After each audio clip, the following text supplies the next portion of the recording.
கோவில எந்த கசைப்பிடிப்பும் இல்லாதிருப்பது போல ஒரு முனிவராக இருப்பவர்கள் எலும்பும் தோலுமாக எற்பு எழுந்த யாக்கையர் என்று பேசுவார் திருமுருகாற்றுப்படையில இலக்கியர். எலும்பு முழுக்க வெளியில் தெரியும்படியாக ஒரு எலும்பு மனிதரை போல இருப்பார்கள் என்பதனாலேயே விரதம் மேற்கொண்டு என்பதனால் உண்டி சுருக்கி உள்ளொரு வெளிக்கு வாழுகிற உத்தமன் என்பதனாலே பேசினார். கோது என்று உண்டிரல் இத்தனையே குறை, வேற எதற்காக என்ன உண்ணாம விட்டுட்டா நினைக்க வேணாம், என்ன மன்னிச்சு விடலாக, உண்பதனாலே எந்த பயனும் இல்லை என்று கருதி விட்டு விட்டாள் என்று சொல்லி, ராமா அம்பு போடு, அதோ வருகிறாள் தாடகை அம்பு போடு. ராமபெருமான் வில்லை எடுத்து கீழே போட்டார். ராமா எடுவில்லை, குருநாதா மன்னிக்க வேணும். ராமா எடுவில்லை, குருநாதா தயவு செய்து மன்னிக்க வேண்டும். ஏன் ராமா, நான் சொல்லுகிறேன் எடுவில்லை, போடு அம்பை. நான் போட மாட்டேன். இப்ப என்ன வேடிக்கைன்னா, ராமாவதாரம் முந்தியது, கிருஷ்ணாவதாரம் பிந்தியது அவதாரங்களிலே. எடுவில்லை போடு அம்பை என்று இதே ராமர் கிருஷ்ணாவதாரத்தில் அர்ஜுனனுக்கு சொல்ல போறார். கர்மத்தை செய்ய முற்பட்டு விட்ட பிறகு என்ன வேண்டி இருக்கிறது யோசனை? தர்மத்தை காப்பாற்றுவது என்றும் அதற்குரிய கர்மம் இதுதான் என்றும் எந்த விதமான யோசனையும் இல்லாமல் எடுத்த முடிவு இருப்பது உண்மையானால் அதன் பிறகு என்ன மறுபரிசீலனை? எடுவில்லை போடு அம்பை என்று கண்ணபெருமான் அர்ஜுனனுக்கு யுத்த களத்தில் யுத்த முனையில் நின்று கொண்டு கீதாபதேசம் செய்ய போகிறாரே, அந்த கண்ணபெருமான் முன் அவதாரமாக இருக்க ராமாவதாரத்தில் வில்லை கீழே போட்டிருக்க எடுவில்லை என்றார் விஸ்வாமித்திர முனிவர். அவதாரங்களிலே அப்படி ஒரு ஒற்றுமை. எடுவில்லை ராமபெருமான், இல்ல முனிவரே, என்னை மன்னித்துக் கொள்ள வேண்டும். குருநாதா, ஏன் வில்லை எடுக்க மறுக்கிறாய்? கர்மத்தை செய், தர்மத்தை நிலைநாட்டு என்றார். அப்ப சொன்னார் ராமபெருமான், குருநாதா, நான் எல்லா வித்தைகளையும் கற்றுக்கொண்டிருக்கிறேன். முதல் காட்டுக்கு வந்து வில்லை எடுத்து அம்பு போடுகிற இந்த செயலை செய்ய போகிறேன். இது என்னுடைய கன்னி முயற்சி. விற்பயிற்சி செய்து கொண்ட நான் வில்லேந்து செய்கிற முயற்சியில் கன்னி முயற்சி. இந்த கன்னி முயற்சி நான் செய்கிற ஒரு வேட்டையே ஒரு கன்னியாக, ஒரு பெண்ணாக, ஒரு பேதையாக இருக்கிற அவளை கொல்லுவது பாவம் அல்லவா? அதனால் காலம் முழுக்க எனக்கு இது பழியாக போய்விடும். அதனால் குருநாதா என்னை மன்னிக்க வேண்டும். அவள் பெண் ஆதலினால் நான் கொல்ல மனசு வரவில்லை. இது பின்னாடி கூலி எடுத்து பேச போறார். அதனாலே ஒரு பெண் என்பதனால் எனக்கு கொல்ல மனசு வரவில்லை என்று சொல்லி குருநாதர் ஆட்டியை மீறி ராமன் அம்பை கீழே வில்லை கீழே போட்டார். அப்ப விஸ்வாமித்திர முனிவர் சொன்னார், உருவத்தால் தான் இவள் பெண்ணை தவிர உள்ளத்தால் ஒரு அரக்க குணம் படைத்தவள் போது அம்ப என்று சொன்னார். இதுல இருந்து என்ன தெரியுதுன்னா, உருவத்தை கண்டு நீங்க யாரையும் ஏமாந்துடாதீங்க. இங்கெல்லாம் விஸ்வாமித்திர முனிவர், நான் சொல்லல, நீங்க என்ன பார்த்து கோச்சிக்கப்படாது. பெண்ணு மாறித்தானே தெரிகிறார்கள், ஆனா மனசுல வேறு விதமான எண்ணம் இருக்குன்னா விஸ்வாமித்திர முனிவர் சொல்லி இருக்கிறார், புறத்தோற்றத்தை பார்த்து நீங்கள் எதையும் மயங்கி விடாதீர்கள், உள்ளுக்குள்ளே அவங்க மனசு எப்படி இருக்குன்னு பாருங்க. பெரிய மொட்டத்தனமான உடம்போடு இருப்பாங்க, உள்ளம் பிஞ்சு மனசா இருக்கும், பஞ்சு மனசா இருக்கும், குழந்தை மனசா இருக்கும். பார்த்தா ஒரு பெண்மையும் கலந்த நிலையில் இருப்பார், உள்ளுக்குள்ள அரக்க உணவு இருக்கு. அதனால் உருவு கண்டு எல்லாமை வேண்டும் என்று சொல்லுமா போலே சொன்னார். யாதென்று எண்ணுவது இக்கொடியானையும் மாது என்று எண்ணுவதோ மணிப்பூனினாய். மாது என்றா சொல்லுகிறாய், இல்லை போடு என்று சொன்னார். இப்ப ராமபெருமானுக்கு முதல் வில்லை எடுத்து அழைத்து அம்பு தொடுக்கிற முயற்சியில் தன் மனத்திற்கு ஒப்பாத ஒரு செயலை தன் குருநாதர் செய்ய தூண்டுகிற பொழுது செய்வதா வேண்டாமா என்று தடுமாறுகிறார். இப்படிதான் சார் வாழ்க்கையில சிக்கல் வரும். செய்ய மனசு அல்ல, செய்கிற செயல்ல தர்மம் இல்லைன்னு நினைக்கிறார். ஆனா செய்ய சொல்லி தூண்டுவது யார்? ஒரு குருநாதர். செய்வதா வேண்டாமா? சிஷியரா இருந்தா செஞ்சு விடணும், சத்திரியனா இருந்தா செய்யக்கூடாது. சத்திரியனுக்கு ஒரு பெண்ணை கொள்வது அழகல்ல, சத்திரிய தர்மம் அல்ல, ஒரு வீரனுக்கு தர்மம் அல்ல. ஆனா ஒரு குருநாதரை சிஷியர் என்று எடுத்துக்கூட செய்ய வேணும். ராமபெருமான் சத்திரியனா இருப்பதால் சிஷியரா இருப்பதால் தர்மசரிடத்தில் இருக்கிறார். அடுத்த வினாடி முடிவெட்டார், சத்திரிய குலம் என்பது இந்த ஒரு பிறப்பில் வந்த குலம். குரு சிஷ்ய பாரம்பரியம் ஜீவன் நோக்கி வந்த உறவு. எல்லாம் ஒண்ணு ஞாபகம் வைத்துங்க, ஆன்ம வழி வருகிற உறவு குரு சீடர் உறவு. தந்தை மகன் உறவு ஒரு பிறவில் வந்திருக்கிற ரத்த உறவு. இரத்த உறவு பெருசா சித்த உறவு பெருசான்னு பார்த்துக் கொள்ளுங்க. ரத்த சம்பந்தம் தந்தை மகன் உறவு, சித்த சம்பந்தம் குரு சிஷ்யர் உறவு அல்லவா? இரத்த சம்பந்தமான இருக்கிற குலம் தடுக்கிறது, சித்த சம்பந்தமாக இருக்கிற குரு சிஷ்ய உறவு தொடுக்கிறது அல்லவா? நாம் என்ன முடிவெடுத்துக் கொள்ள வேண்டும் என்று சொன்னால், தந்தையை விட குருநாதர் உயர்ந்தவர் முடிவெடுக்கணும். அதுக்காக சொல்ல வர வேற ஒன்றும் இல்லை. தந்தை ஒரு ஜென்ம உறவு தானே, குரு ஜென்ம ஜென்மம் இருக்கிற தொடர் உறவு அல்லவா?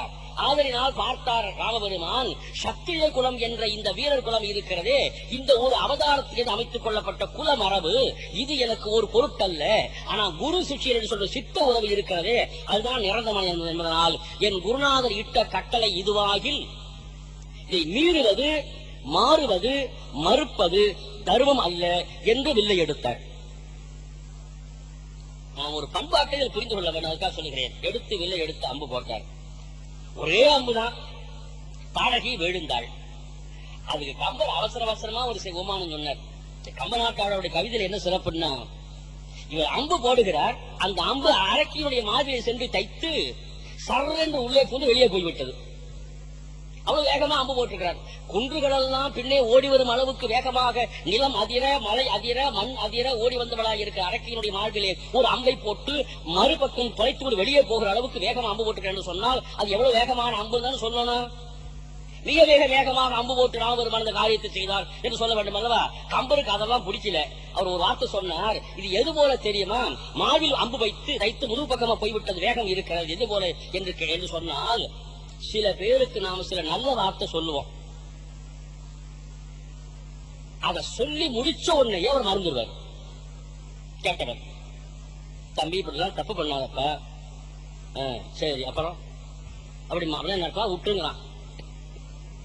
இதுல பொய் சொல்லாதரா, அப்புறம் நிறைய படிக்கணும்டா, அப்புறம் அப்புறம் என்ன அர்த்தம்? இதெல்லாம் விட்டுன்னு அர்த்தம். அப்புறம் இதெல்லாம் அவனே டெலிட் பண்றான்னு அர்த்தம். எனக்கு இதெல்லாம் ஒத்துக்காத விஷயத்தெல்லாம் பேசிக்கிட்டு இருக்காது, நீ தேவையில்லாம வீண் விரயம் பண்ணிக்கிட்டு இருக்கிறேன்னு அர்த்தம்.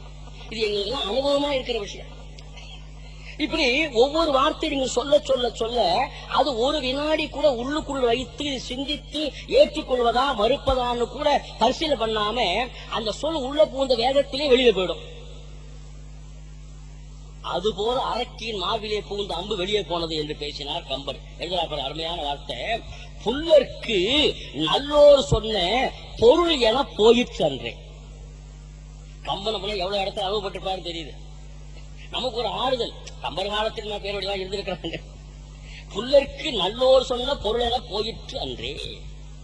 அரக்கி வீழ்ந்தால் அந்த ஒரு மகனாகிய அந்த சுபாகு என்பவனும் வீழ்ந்தான். மாரிசன் தப்பி ஓடிவிட்டான். அவன் தான் போய் பின்னாடி இலங்கையில பிரச்சனை பண்றான்.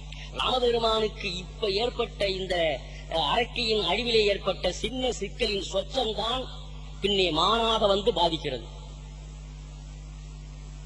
ஒண்ணு ஞாபகம் வச்சுங்க, ஒரு எதிரியை வீழ்த்துறதுன்னா கடைசி வரை வீழ்த்தி விடுங்க. வீழ்த்த வேண்டாம் சொல்றேன், ஒரு உதாரணத்துக்கு சொல்றேன்னா, உடனே 2ஆம் நாள் நிகழ்ச்சியில ஒரு வார்த்தை சொன்னா கவனிச்சிக்கல நீங்க, அப்படி இதை மட்டும் எடுத்துக்கிட்டு எதிரியை வீழ்த்தி பண்ணணும்னா கடைசி வந்து வீழ்த்தி சொல்லியிருக்கிறாரு, இதை மட்டும் எடுத்து தயவுசெய்து போட வேணாம். அவங்க பேச்சுக்கு சொல்றேன், ஏதாவது ஒரு பகையை வீழ்த்தணும், எதிரியை வீழ்த்தணும்னா கடைசி வரை சொச்சம் இன்னி கூட இல்லாம வீழ்த்தி விடணும். இல்லன்னா கிட்டவே போகப்படாது. இந்த அடிச்சு விடுற பாம்பு மாதிரி நெருப்பை பாதியில் அவித்து விடுகின்ற நெருப்பு போல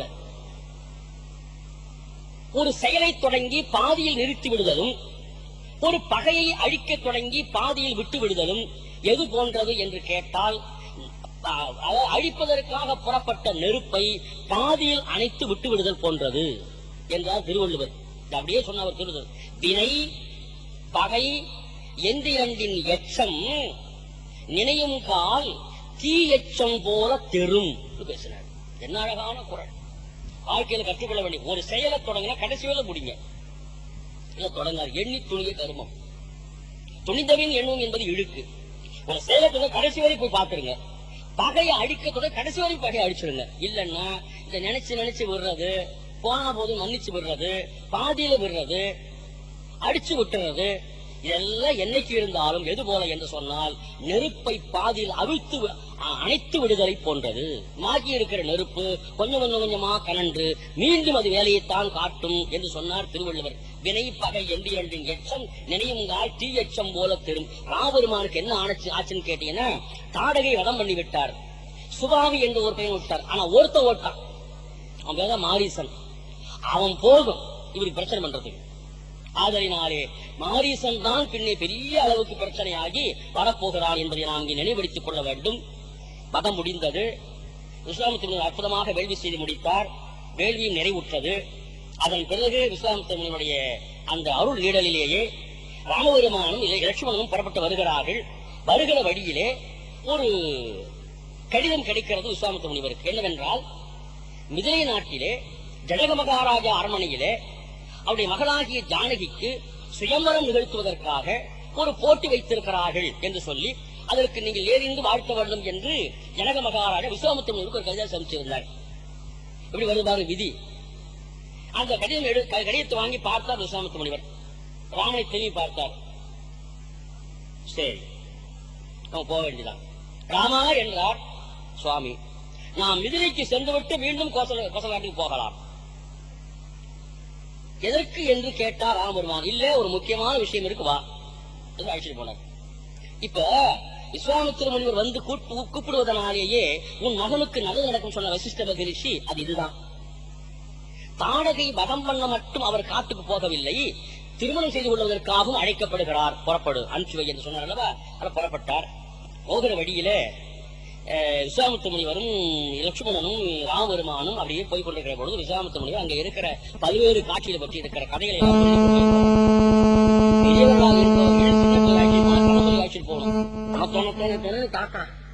அந்த மரத்தை பார்த்து அதுதான் சலவிருஷம்னு பேரு, அதுக்கு வேம்புன்னு பேரு, பெரிய மரம்.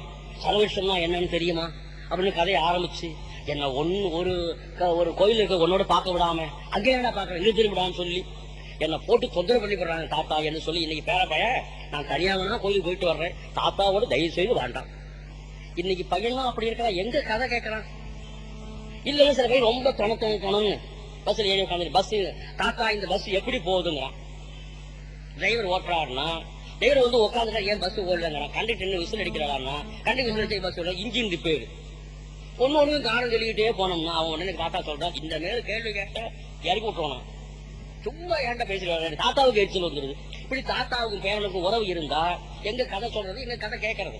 அதுல விஸ்வாமித்திர முனிவர் அற்புதமான கதைகள் எல்லாம் சொல்லிக் கொண்டே அழைச்சிட்டு போனார். போகிற வழியிலே திடீரென்று ஒரு இடத்திலே ராமபெருமான் கால் வைத்தார். டக்குன்னு அங்க ஒரு பெண் எழுந்து நின்றாள். ராமபெருமான் டக்குன்னு காலை எடுத்து, என்ன சுவாமி ஒரு பெண்ணு நிற்கிறார்கள் என்று சொன்ன உடனே அப்புறம் விஸ்வாமித்திரன் சொன்னார், இவள் பெயர் தான் அகலிகைன்னு பெயரு. கௌதமனுடைய குருபத்திரியா விளங்கியவள். ஒரு காலத்தில் ஏற்பட்ட பிழையினாலே கல்லாக போக கடவுள் என்று அந்த கணவர் சபித்து விட்டார். தன்னுடைய சாபம் எப்போது விமோசனமாகும் என்று அந்த பெண் அழுது கொண்டே கேட்டாள். பின்னே திருமால் ராமாவதாரம் எடுத்து வருகிற பொழுது அவருடைய திருவடி தூள்பட்டு நீ பெண்ணாவாய் என்று சொல்லி அந்த கணவர் விமோசனம் செய்திருந்தார். இப்போது நீ அவதாரம் பண்ணி வந்திருக்கிறாய், உன் திருவடி தூள்பட்டு எழுந்து நின்று விட்டாள் என்று விஸ்வாமித்திர முனிவர் சொன்ன உடனே ராமபெருமான் அந்த அகலியை பார்த்து வணங்கினார். தாயே என்று வணங்கினார். ஒரு குறிப்பு சொல்றேன், ராமபெருமான் அந்த அகலியை பார்த்து தாய் என்று ஏன் சொன்னார்? ஒரு பெண், அறிமுகமில்லாத பெண், தன் திருவடி தூள்பட்டு எழுந்து நின்ற பெண். அந்த பெண் தன்னால் விமோசனம் பெற்றவள். அப்படியானால் தன் ஆசீர்வாதத்துக்கு உரியவளை தவிர தான் வணங்கக்கூடிய தகுதி உடையவளா என்று கேட்டால் இல்லைதான். ஆனா அப்படி இருக்கிறது ராமபெருமான் ஏன் அவளை தாய் என்று வணங்கினார் என்று கேட்டால் அதுக்கு முக்கியமான காரணம் தாயாத்தான் இருக்கிறாள். ஏன் தெரியுங்களா? தாய்க்கு என்ன இலக்கணம் என்றால், எந்த நாளில் எந்த வினாடியில் எந்த பொழுதில் தன் வயிற்றிலே ஒரு குழந்தை உருக்கொண்டு விட்டது என்று தெரிந்து விட்டதோ அந்த வினாடி தொடங்கி அந்த நாள் தொடங்கி 10 மாத காலம் என்று என் மகனை பார்ப்பேன், என்று என் மகளை பார்ப்பேன், என்னுடைய பிள்ளைகளுடைய உருவத்தை நான் கண்ணால் பார்ப்பேன் என்று தவியாக தவித்துக் கொண்டு 10 மாத காலம் தவம் இருந்து தன்னுடைய மகளையோ மண்ணில் விழுந்த ஞான்று அதை எடுத்து வாரி அணைத்து என் மகனே என் மகளே என்று அரவணைத்துக் கொள்ளுகிற தாய் 10 மாத காலம் இந்த குழந்தை பார்ப்பதற்காக ஏங்கி இருந்தது போல இந்த அகலிகையாயிருக்கிற இந்த பெண்ணும் கல்லூருமாக ஆன காலம் தொடங்கி தன் கணவனாகிய கௌதம முனிவர் உனக்கு பின்னாடி திருமால் ராமாவதாரம் எடுத்து வருகிற பொழுது அவர் திருவடி தூள்பட்டு நீ பெண்ணாவா என்று சொன்ன அந்த வரியை நினைத்துக் கொண்டு எப்பொழுது ராமன் வருவார், எப்பொழுது திருமால் ராமாவதாரத்தில் தோன்றுவார், எப்பொழுது அவர் திருவடி தூள்பட்டு நான் பெண்ணாவேன் என்று உள்ளுக்குள்ளே எண்ணி எண்ணி எண்ணி எண்ணி இந்த உருவத்தை பார்ப்பதற்காக தவம் மேற்கொண்டிருந்தார் அல்லவா. ஆதலினால் பிள்ளையை காண ஒரு தாய் தவம் இருந்தது போல இந்த பெருமானை காண அந்த பெண் தவம் இருந்தாள் என்பதனால் அகலிகை தாயாக போற்றப்பட வேண்டியவள் தான் என்று ராமபெருமான் கருதினார் அல்லவா. ஆதலினாலே அந்த அகலிகை அந்த விமோசனம் பெற்றாள். வணக்கம் சொல்லிவிட்டு புறப்படுகிறார்கள். அப்பொழுது விஸ்வாமித்திர முனிவருக்கு ராமன் ஆட்சி போகும்போது அப்படி விட்டு பார்க்கிறார். ஒரு குருநாதர் தன் சிஷியரை பார்த்து வியந்த இடம் இது. அப்படி இருக்கணும் சிஷியர்னா பயந்து இருக்க கூடாது. சொல்றாங்க தெரிஞ்ச பாட்டு தான், பாட்டு இருக்கிற நயத்துக்காக பாட்டு சொல்றேன். ராமனை பார்த்தார். ராமா, நான் உன்னை பார்த்து கொண்டே இருக்கணும் போல தோன்றுகிறது. ஏன்னா ராமன் என்றாலே மிகுந்த அழகுடையவர் அர்த்தம். ராமி பெண்பால் சொல், ராமன் ஆண்பால் சொல். ராமி என்றால் அழகுடையவன் அர்த்தம், ராமன் என்றால் அழகுடையவன் அர்த்தம், அபிராமி என்றால் மிகுந்த அழகுடையவன் அர்த்தம். அழகுக்கு ஒருவரும் ஒவ்வாத அருமருந்து என்று அபிராமி பற்றி பேசுவார். இவர் அழியா அழகுடையா என்று பின்னே பேசப்பட போகிறார் கம்பர். அந்த வகையிலே அழகு என்ற ஒரு சொல்லுக்குரியவர் ராமன் ராமி. இந்த ராமனுடைய அழகை பார்க்கிறார் விஸ்வாமித்திர முனிவர். ராமா, உடைய கைகளை பார்க்கிறேன், உடைய திருவடி அந்த கால்களை பார்க்கிறேன், ஒன்னொன்னு ஒரு பெரிய ஆற்றல் இருக்குப்பா, இன்னைக்கு தாண்டா தெரிஞ்சுக்கிட்டேன் என்று சொல்லி முனிவர் மகிழ்ந்தாராம். அருமையான பாட்டு கமநாட்டாளர் சொன்னார்.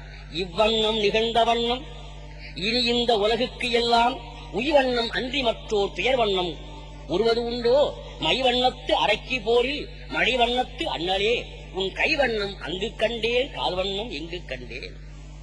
இது என்ன கைவண்ணம் என்ன கால்வண்ணம் என்று கேட்டால், கைவண்ணம் என்பது வில்லை எடுத்து போர் செய்து அம்பு தொடுத்து தாடகை வீழ்த்தியது.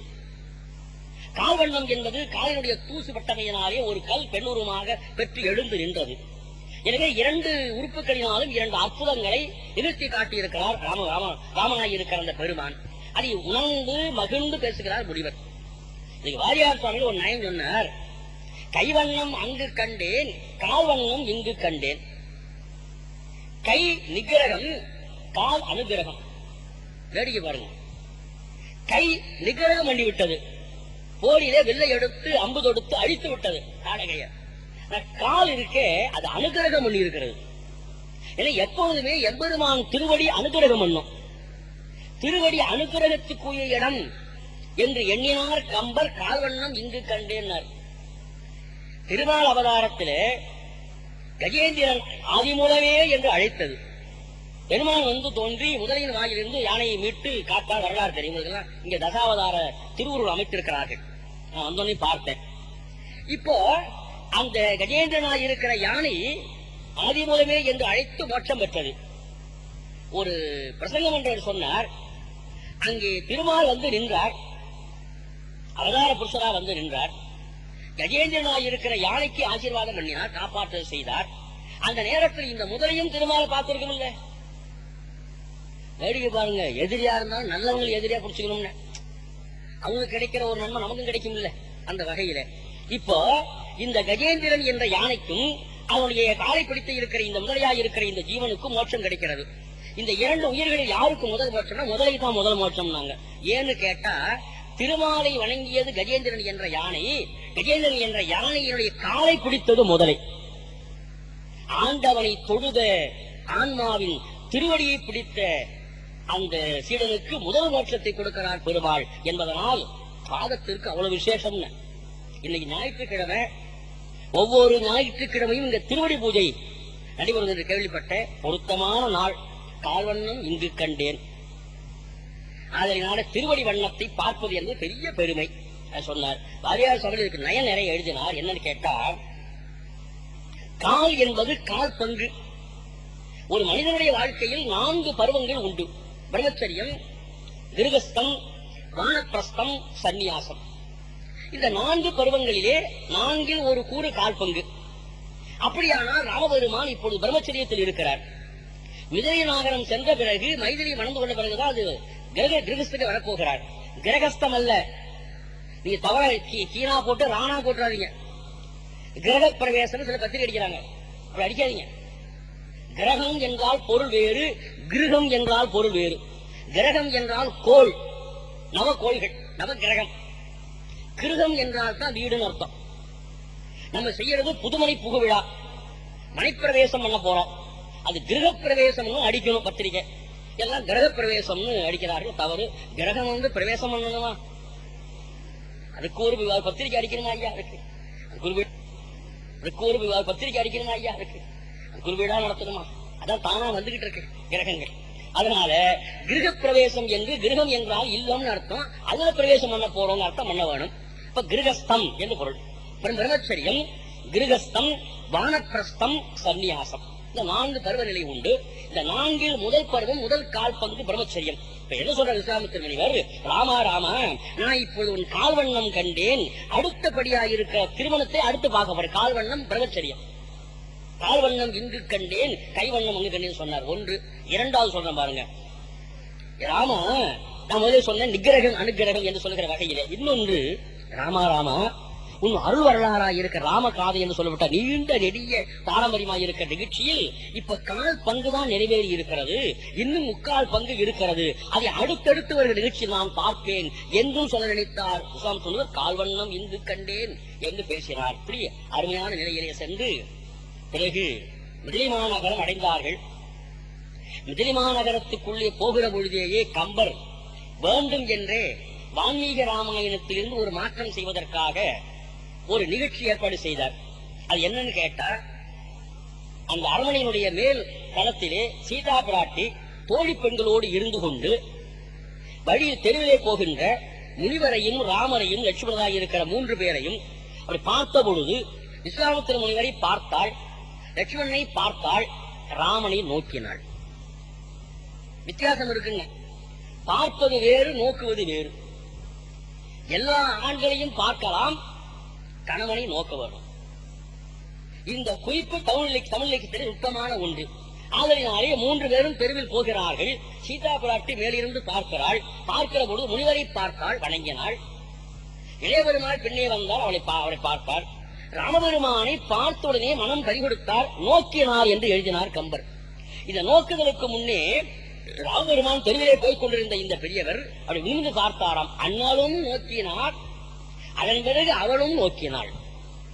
இதான் பாட்டு. ராமாயணத்திலேயே உனக்கு தெரிந்த வரி ஒண்ணு சொல்லலான்னு கேட்டான் பையனா. எனக்கு ஒரு வரி தெரியும் சார். என்னடா வரின்னா, இன்று போய் போர்க்கு நாளை வா என்று நல்கினான் ஆகிலம் தமிழ்கிற வாழை தாவூர் கோச நாடுடைய வள்ளல் என்ற அந்த பாட்டு தெரியுமாடா? அது உங்களுக்கு தெரிஞ்ச பாட்டுங்களா? மன்னவன் மணியன்றாய் முன்படி வருப்பனோ என் பின்னவன் பற்றி அழிய அந்த பாட்டு தெரியுமாடா? சார் ரொம்ப இருக்கு சார். ஏன்னா அவனுக்கு வரி வரும்னு கேட்டா, நான் சொன்னா கோச்சு விடாதுங்க, சொல்றான்னு கேட்டா, அண்ணலும் நோக்கினான் அவளும் நோக்கினாள். அந்த வரி தான் எனக்கு தெரியுங்கிறான். ஏன்னா அவனுக்கு பிடிச்ச வரி அது. அது இன்னொருத்தன் சொல்றான், அதுக்கு இன்னொரு வரி அப்புறம் ஒண்ணு இருக்குதுங்கிறான். என்னன்னு கேட்டா, அண்ணலும் நோக்கினான் அவளும் நோக்கினாள், அவங்களை உதைக்க அவங்க அப்பனும் நோக்கினான். இவங்க ஒரு பாட்டை எழுதுறான், புது கவிதை எழுதுறான். அது அப்படிப்பட்ட வகையிலே பலருக்கும் பரிச்சயமான இந்த தொடர் அண்ணலும் நோக்கினான் அவளும் நோக்கினாள்.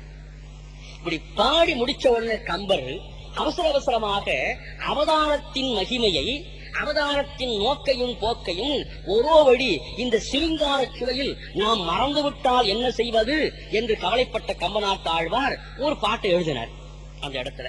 ஏன்னா கவிஞனுக்கு அவ்வளவு கவலை என்ன, இவங்க இதுவே போயிட்டாங்கன்னா சொன்ன எழுதின அருமையான பாட்டு பாருங்க. மருங்கிலானங்கையும் வசையில் ஐயனும், வசையில்லாத குற்றமில்லாத ஐயனும், ஒருங்கிய 2 உடற்கு உயிர் 1 ஆயினர், கருங்கடல் பள்ளியில் கலவி நீங்கி போய் பிரிந்தவர் கூடினால் பேசவும் வேண்டுமோ. அருமையான பாட்டு. எங்கே பிரிந்தார்கள்? திருப்பார்கடலில். எதன் பொருட்டு பிரிந்தார்கள்? ராவண சமகாரத்தை நிமித்தமாக வைத்து பிரிந்தார்கள். திருமால் ராமனாக அவதாரம் பண்ண போய் என்று சொல்லிட்டு பிரிந்தார். பக்கத்திலே இருந்த மகாலட்சுமியாக இருக்கிற அந்த தாய் பிராட்டியார் மிதிலை செல்வியாக நான் சென்று அவதரிக்கிறேன் என்று சொல்லிவிட்டு பிரிந்தார்கள். இதான் நடந்தது அங்கே திருப்பார்கடல்ல. அதை எழுதும்போது கம்பன் திருப்பார்கடல் வெளியேறு இருக்கு, பால் கடல். அதை எழுதும்போது கம்பர் வேண்டும் என்றே கருங்கடல் பள்ளியில், உடனே ஒரு பையன் கேட்டான், திருப்பாக்கம் எப்படி திடீர்னு கருப்பு கடலா ஆயிடுச்சுன்னா. இந்த இடத்துல வேணும்னே பார்க்கடல் பள்ளியில் கலவி நீங்கி போய் எழுதியிருக்கணும். பார்க்கடல் கலவியில் என்று சொல்லாமல் கருங்கடல் பள்ளியில் ஏன் கம்மன் எழுதினார்னு ரொம்ப மாதங்கள் ஆராய்ச்சி செய்து ஒரு பதிலும் கிடைக்க முடியாம தவியா தவித்து கடைசியில் வாரியார் சுவாமி பிரசங்கத்துலதான் இதுக்கு விடை பெற்றேன் என்று புலவர் கீரன் ஒரு முறை மேடையில் சொன்னார். எனக்கு தெரியலன்னா நியாயம். புலவர் கீரன் எவ்வளவு பெரியவர், மிகப்பெரிய கதாபாட்சி சக்கரவர்த்தி. ஆனா அந்த கீரன் சொன்னார், நான் இந்த பாட்டை படித்து படித்து படித்து கருங்கடல் பள்ளியில் என்று எழுதியிருக்கிறாரு. கருங்கடல் எப்படி வரும்? பால்கடல் தானே வெள்ள வெளியே தான் இருக்கும். எப்படி இந்த பாட்டு எழுதினார் கம்பன்? எனக்கு விடை கிடைக்கவே இல்லை. ஆனா எத்தனையோ உரைகளை படிச்சு பார்த்தா உரை கிடைக்கல. ஒரே ஒரு முறை வாரியார் சுவாமி பிரசங்கத்தை நான் கேட்கப்படி நேர்ந்தது. அவர் தான் இதுக்கு பதில் சொன்னார்னு கீரன் ஒரு முறை சொல்லி நான் கேட்டிருக்கிறேன். என்ன பதில்னா என்னதான பதில். அதுக்கு காரணம் பூஜையின் பலன், பூஜா பலன். உரை சொல்றதுங்கிறது எல்லாரும் கிடைச்சிருமா? அது சொன்னார். அது பார்க்கடல் தான்ப்பா. அந்த பார்க்கடலுக்குள்ளே திருமால் படுத்திருந்ததனால் கருங்கடல் ஆச்சினார். அது எது போலன்னு எழுதினார். ஒரு கண்ணாடி கிளாஸ் இருக்குது. அது வெள்ள வெளியேன்னு நீங்க ஆவின் பால காய்ச்சி ஊற்றி வச்சிருக்கீங்க. நல்ல ஆவி இருக்குது. அது வெள்ள வெளியேன்னு தான் இருக்கும். அதுக்குள்ள ஒரு மரகத கல்ல போட்டுருங்க. எந்த ஒரு படிகக்கல்ல, எந்த ஒரு நவரத்ன கல்ல ஒண்ணு போட்டீங்கன்னா, எந்த கல்ல போடுறோமோ அந்த மரகத கல்ல போட்டோம்னா அந்த பால் பச்சை ஆயிடும். கைய உள்ள விட்டு மரகத கல்ல வெளியே எடுத்துட்டீங்கன்னா திரும்ப பால் வெள்ளையாயிடும். அப்ப அந்த பாலின் நிறம் வெண்மைதான். ஆனா அதற்குள்ளே விழுந்து கிடக்கிற மரகத கல்லினுடைய தாக்கத்தினாலே அந்த வெள்ளை வெளியேறு இருக்கிற பாலானது பச்சை நிறம் பெற்றுவிட்டு மீண்டும் அந்த கல் அப்புறப்படுத்தப்பட்ட மீண்டும் வெள்ளையா ஆகிவிடுதல் போல வெள்ளை வெளியே இருக்கிற பார்க்கடலில் திருமாலாயிருக்கிற இந்த மரகத கல், மரகத பெருமான், பச்சை நீலனுடைய கருங்கடலுடைய கருநிறமுடைய இருக்கிற இந்த பெருமான் பள்ளி கொண்டு உள்ளே கிடப்பதனால் அந்த கடலே கருமை நிறம் பெற்று விட்டது. அவர் புறப்பட்டு வெளியே வந்து விட்டால் மீண்டும் அந்த பார்க்கடல் வெளியிழந்து ஆகிவிடுகிறது அல்லவா என்று வாரியார் சுவாமி விளக்கம் சொன்னார். இந்த விளக்கம் சொன்னதனால் இந்த வரி தப்பித்தது. இல்லை என்றால் கம்பன் ஏமாந்தான் கண்ணியன்னு பாட்டு கண்ணாசேகர் மாதிரி ஆகி போயிருக்கும் அல்லவா. சொல்றார், கருங்கடல் பள்ளியில் கலவி நீங்கி போய். இந்த இடத்துல ஒரு சொல் தேவையில்லாமல் இருக்கு பாருங்க. கருங்கடல் பள்ளி தெரிகிறது, திருப்பார்களில் பள்ளியில். கலவின்னா கலந்து இருத்தல், நீங்கினா பிரிந்திருத்தல். சரி, முடிஞ்சு போச்சு.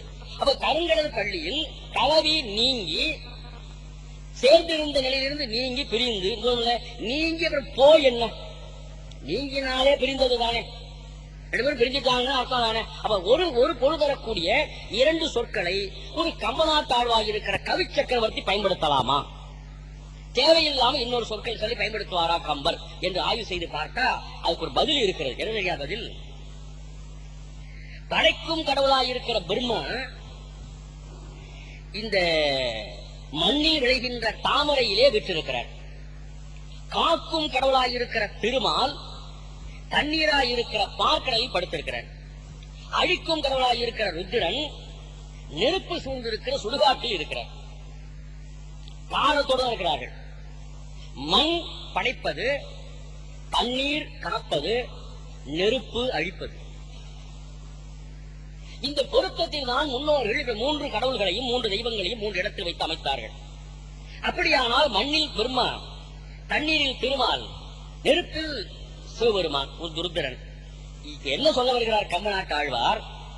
தண்ணீரில் இருந்த திருமாலாய் இருக்கிற இவர் கலந்திருந்த கலவிலிருந்து நீங்கி போய் அப்படின்னார். நீங்கினால் இயல்பு, போய் செயற்கை. ஏன் தெரியுங்களா? இப்ப இந்த ராமாவதாரத்திலே திருமால் தோன்றிய இடம் தண்ணீரில் இருந்து தண்ணீரில் தோன்றல, தண்ணீரிலிருந்து பிரிந்தவர் நெருப்பில் தோன்றினார். ஏன்? உத்தரகாண்டேஸ்வரி யாகத்துல அதிலிருந்து கிடைத்த பாயசம் என்ற ஒன்றை உண்டமையினாலே, கோசலையில் இருந்து வயிற்றில் பிறந்தவர் ஆதலினாலே ராமாவதாரம் எடுத்த இந்த திருமால் தண்ணீராய் இருக்கிற திருப்பார்களை விட்டு பிரிந்து வந்தவர் மீண்டும் தண்ணீரிலே தோன்றாமல் நெருப்பு என்ற இன்னொரு பூதத்திற்கு சென்று அங்கிருந்து ஒரு தோன்றினார் என்பதனால் கலவி நீங்கி இயல்பிலே போய் தோன்றினார் என்று கம்பநாட்டாழ்வார் எழுதினார் என்று உரையாசிரியர் குறித்தார்கள். நமக்கு இதெல்லாம் காரணம் தெரியாது. கலவி நீங்கி போய் சரி, பிராட்டியார் என்ன பண்ணினார்? பிராட்டியாரும் தண்ணீர் இருந்தவள் தான். அவள் எங்க போய் நீங்கி போய் பிறந்தாள்னா, அவள் இங்கிருந்து பிரிந்தாள். தண்ணீர் இருந்து அவள் இங்கிருந்து சென்று மீண்டும் தண்ணீரில் தோன்ற நிலத்தில் கிடைத்தாள். சீத்தம் சீத்தம் என்று சொன்னால் ஏழு விடுகின்ற கலப்பையினுடைய அந்த முனை இரும்பு பகுதி, அது மண்ணிலே புகுந்து பிளந்து கொண்டு போகிற அந்த இடத்தில் கிடைத்தவள் சீதா பிராட்டி ஜனகனுக்கு. அதனாலே சீத்தம் என்ற ஒரு இடத்தில் இருந்து கிடைத்தவள் சீத்தை என்ற ஒரு பெயர் வந்தது. அப்புறம் ஜனகன் மகள் என்பதனால் ஜானகி, மிதிலையில் தோன்றியுள்ள மைதிலி என்னதான் பெயர் உண்டு என்று பார்க்கிறோம். அந்த வகையிலே இரண்டு பேரும் இருந்த இடம் ஒன்று, பிரிந்தார்கள். இரண்டு பேரும் இருவேறு இடங்களுக்கு சென்று தோன்றினார்கள் என்று சொல்ல வந்தார் ஆழ்வார். கருங்கடல் பள்ளியில் கலவி நீங்கி போய் பிரிந்தவர் கூடினால் பேசல் வேண்டுமோ என்று பேசி முடித்தார். ராமபெருமான் முனிவரோடு சென்று சேர்ந்து விட்டார். மறுநாள் சுயவரத்திலே சிவ தனுசாகி இருக்கிற அந்த வில்ல வளைக்கணும். ராமபெருமானுக்கு முன்னே பல அரசர்களும் முயன்றார்கள், முடியவில்லை. ராமபெருமான் சென்றால் வில்லை எடுத்து வளைக்க முயன்ற நிலை தீர்த்து ஒடித்து விட்டார். இந்த சிவதனுசு என்ற அந்த வில்லை ராமபெருமான் வளைக்காமல் ஒடித்து போட்டு விட்டார். இது நடந்தது. இந்த நிகழ்ச்சி சிறந்த நிகழ்ச்சியாக அமைந்தது. விஸ்வாமித்திரனுக்கு தெரியும், ஒரு செய்து விடுவார்.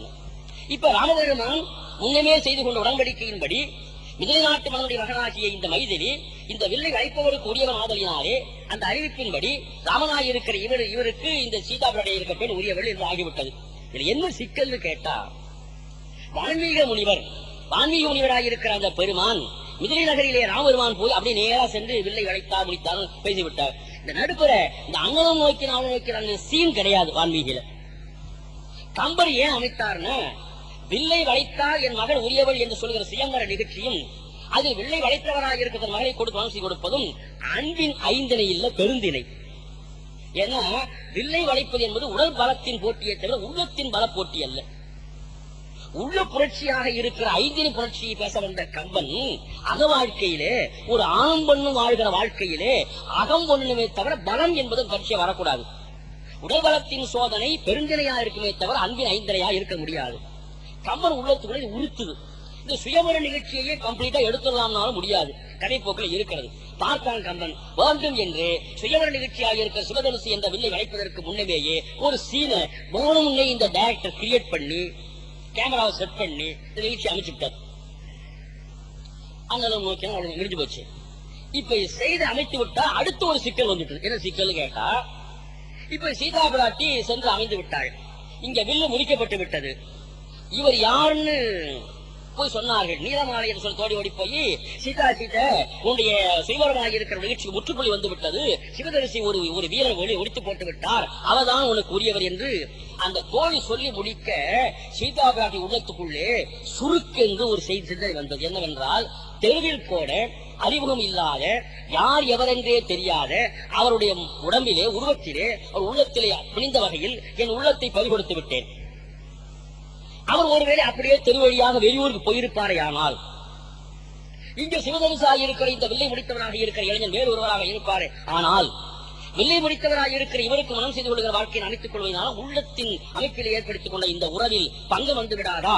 அப்படியானால் நான் மனதார விரும்பிய அவர்தான் இவர்தான் அவர் என்ற இந்த எண்ணத்தை நான் எப்படி சரிபார்த்துக் கொள்வது என்று உள்ளுக்குள்ளே சீதா பிராட்டி சொல்லவும் முடியாமல் மெல்லவும் முடியாமல் தடுமாறுகிறாள். இது கம்பராமாயணத்துல ஏற்படுத்திக் கொள்ளப்பட்ட புதிய சிக்கல். வாழ்க்கையினாலே சிக்கல் தானே சார், அதெல்லாம் சீதைக்கு வந்தது. இப்ப இந்த நிகழ்ச்சி முன்னமே அமைத்ததனால வந்த நிகழ்ச்சி, இது வான்மீக பிரச்சனை அல்ல. என்ன பண்ணுவது?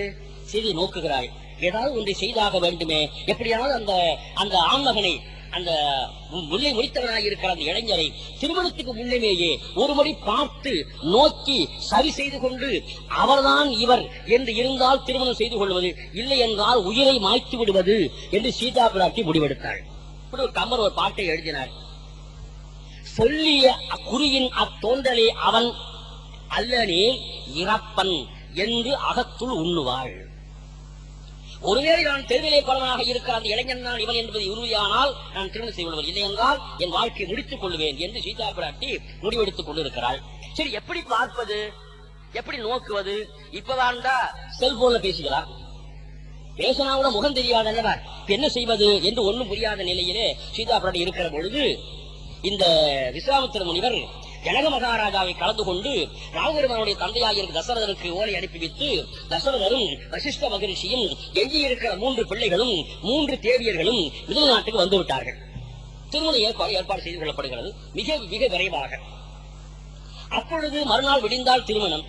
முதல் நாள் மாலை பொழுதிலே அந்த பெண்ணை பார்க்க வேண்டும் என்று ஜனக மகாராஜாவின் அனுமதியோடு தசரதரும் 3 தேவியர்களும் எஞ்சியிருக்கிற சகோதரர்களும் ராமனும் விஸ்வாமித்திர முனிவரும் எல்லோரும் சேர்ந்து கொண்டு முடிவெடுக்கிறார்கள். இப்ப எப்படின்னா, ராமபெருமானுக்கு இந்த தேவியாக இருக்கிற அந்த பெண் மனசுல அந்த பெண்ணை பார்க்க வேண்டும் என்று விரும்புகிற விருப்பத்தை ஏன் நினைக்கிறார்? இல்ல நான் முதலே பார்த்துட்டேன்னு சொல்ல முடியாது பாருங்க. சொன்னா அது அவ்வளவு நாகரிகம் இல்லை. இன்னொரு ராமபெருமானுக்கு இந்த மேல்மாடியில இருந்த அந்த பெண் தான் இந்த பட்டத்து இளவரசி என்று எப்படி கன்ஃபார்ம் ஆச்சுன்னா, அரண்மனையினுடைய மேலே இருக்கிற முதல் மாடியில் மற்ற தோழிப்பெண்கள் நட்சத்திர கூட்டங்கள் போல விளங்க நடுவிலே நிலவு கொண்டு தோண்டி இருக்கிற அந்த தோரணை பார்த்தோன்னே இவர் தான் இளவரசியாக இருப்பாள் என்று ராமபெருமான் முடிவெடுத்ததனால ராமபெருமான் சீதா பிராட்டியை நோக்கியதும் வில்லை முறித்ததிலும் ஒன்றும் குறையில்லை. ஒன்றோடு ஒன்று ஒத்துமைப்படுகிறது. சீதா பிராட்டிகள் சிக்கலாகிவிட்டது. ஆனா ராமபெருமான் அந்த இளவரசி நான் முன்னமே தெருல போகும்போதே பார்த்திருக்கிறேன் என்று சொன்ன நாகரிகம் ராமபெருமான் பேசாம இருந்துட்டார்.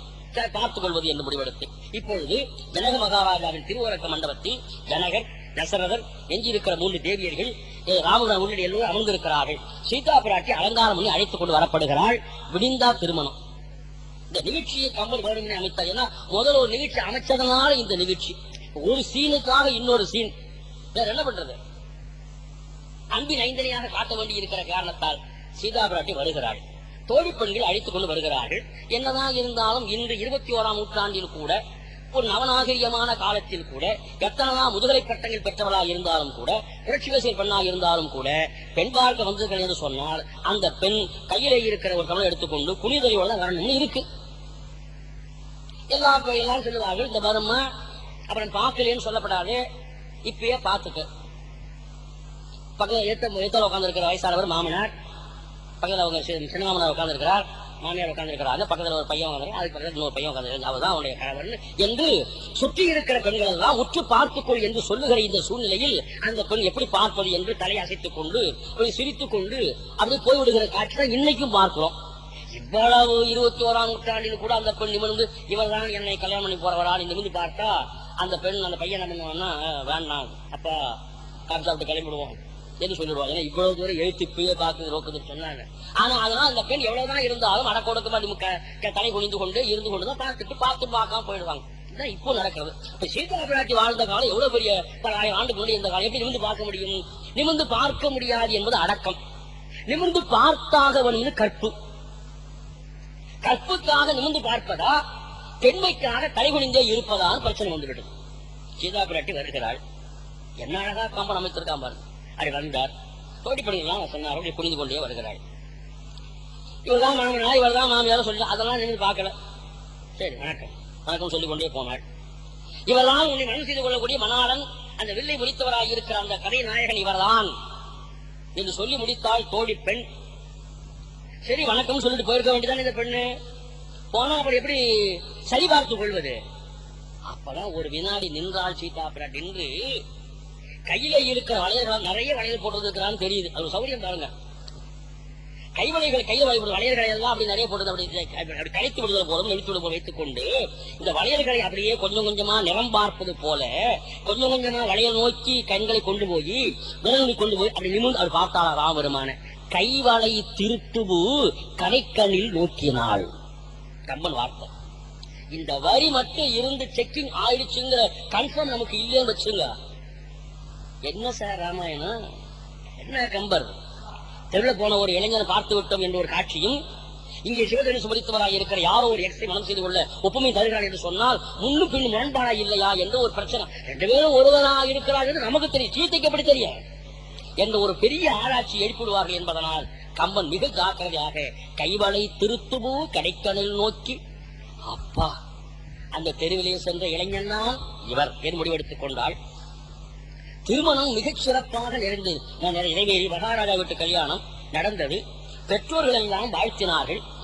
ஜனகருடைய இன்னொரு புதவியாக இருக்கிற ஊர்வலை என்று சொல்லப்பட்ட பெண்ணை லட்சுமணனுக்கு என்றும் ஜனருடைய தம்பியாக இருக்கிற குசத்தூருடைய மகள்களாக இருக்கிற மாண்டவி, சூதகீர்த்தி என்ற 2 பெண்களையும் முறையே பரதனுக்கும் சத்துருக்கணும் என்று மனம் செய்து வைத்தார்கள். 4 பிள்ளைகளுக்கும் ஒரே நாள்ல திருமணம்.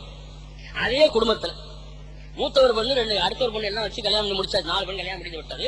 நேராக திருமணம் முடித்து விருந்தெல்லாம் முடித்துக் கொண்டு புறப்பட்டு வருகிறார்கள். வருகிற போது தசரத மகா சக்கரவர்த்தியினுடைய கம்பீரமான அந்த தேரிலே ராமபெருமான் வருகிறார். மிதிலை விட்டு எல்லை தாண்டி விட்டார்கள். கோசல நாட்டை நெருங்க போகிற நேரம் நடுவழியில திடீர் என்று ஒரு வில் நான் ஒளி காணவனில் ராமபெருமானுக்கு உள்ளுக்குள்ள என்ன எண்ணம்னா, ஆடகம் முன்னாடி வதம் பண்ணி போய் சேர்ந்துட்டார். சுபாகும் இறந்து போயிட்டான். தப்பி போன மாரீசன் தான் கத்துறானோ, நடுவில் வந்து பிரச்சனை பண்றானோ என்று ராமபெருமான் நினைத்துக் கொண்டு உற்று பார்த்தா எதிரில் பரசுராமர் நிற்கிறார். ராமா சுவாமி, நான் தான் பரசுராமன். வணக்கம் சுவாமி.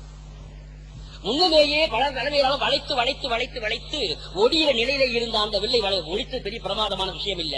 என் கையில் இன்னொரு வில் இருக்கிறது, சிவபெருமான் அம்சமான வில் தான். இதை வேண்டுமான நீ வளைத்து காட்டு என்று அந்த வில்லை எடுத்து கொடுத்து, முடிந்தால் இதை வளைத்தால் உன்னை வீரனை ஒத்துக் கொள்ளுகிறேன் என்று வேண்டும் என்றே பரசுராமர் வம்பு செய்தார். இப்ப இந்த பிரச்சனை வராம போயிருந்திருக்கிறான். கல்யாணம் ஆகி பொண்ணு அழைச்சிட்டு வர்ற நேரம், திருமணமான தம்பதியா வர்ற நேரம், என்னன்னா என்ன பிரஸ்டீஜ் இஷ்யூ. அப்ப எனக்கு எப்போ கல்யாணம் ஆகி போகும்போது நம்ம ஊர்ல பிரச்சனை பண்ணா எப்படி இருக்கும்? பக்கத்துல மனைவி, என்னங்க இது உங்க ஊர்ல எப்படி இருக்காங்க, உங்களுக்கு அவ்வளவுதான் பெருமையா என்று ஒரு பிரச்சனை வரும் அல்லவா?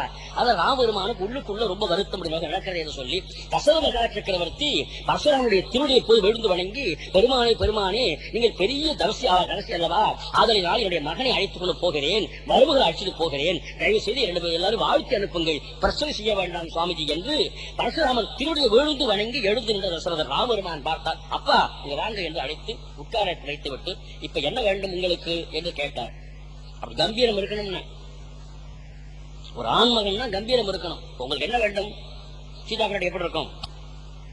நல்ல வீரராதான் கணவர் கிடைச்சிருக்கிறார். உங்களுக்கு என்ன வேண்டும்? நான் வைத்திருக்கிற இந்த வில்லை வைப்பதற்கு செயலை செய்ய முடியுமா உன்னால்? கொடுங்கள் வில்லை என்று வில்லை வாங்கினார் ராமபெருமான். வாங்கி அந்த வில்லை வளைச்சிட்டு அடுத்த வினாடி கேட்டார், பரசுராம முனிவரே, வில்லை வளைத்து விட்டேன், அம்பை தொடுக்காமல் விடமாட்டேன், அம்பை தொடுக்க போகிறேன், என்னுடைய அம்புக்கு இலக்கு எது என்று கேட்டார். நான் வில்லை வளைத்து விட்டு அப்படியே போக முடியாது.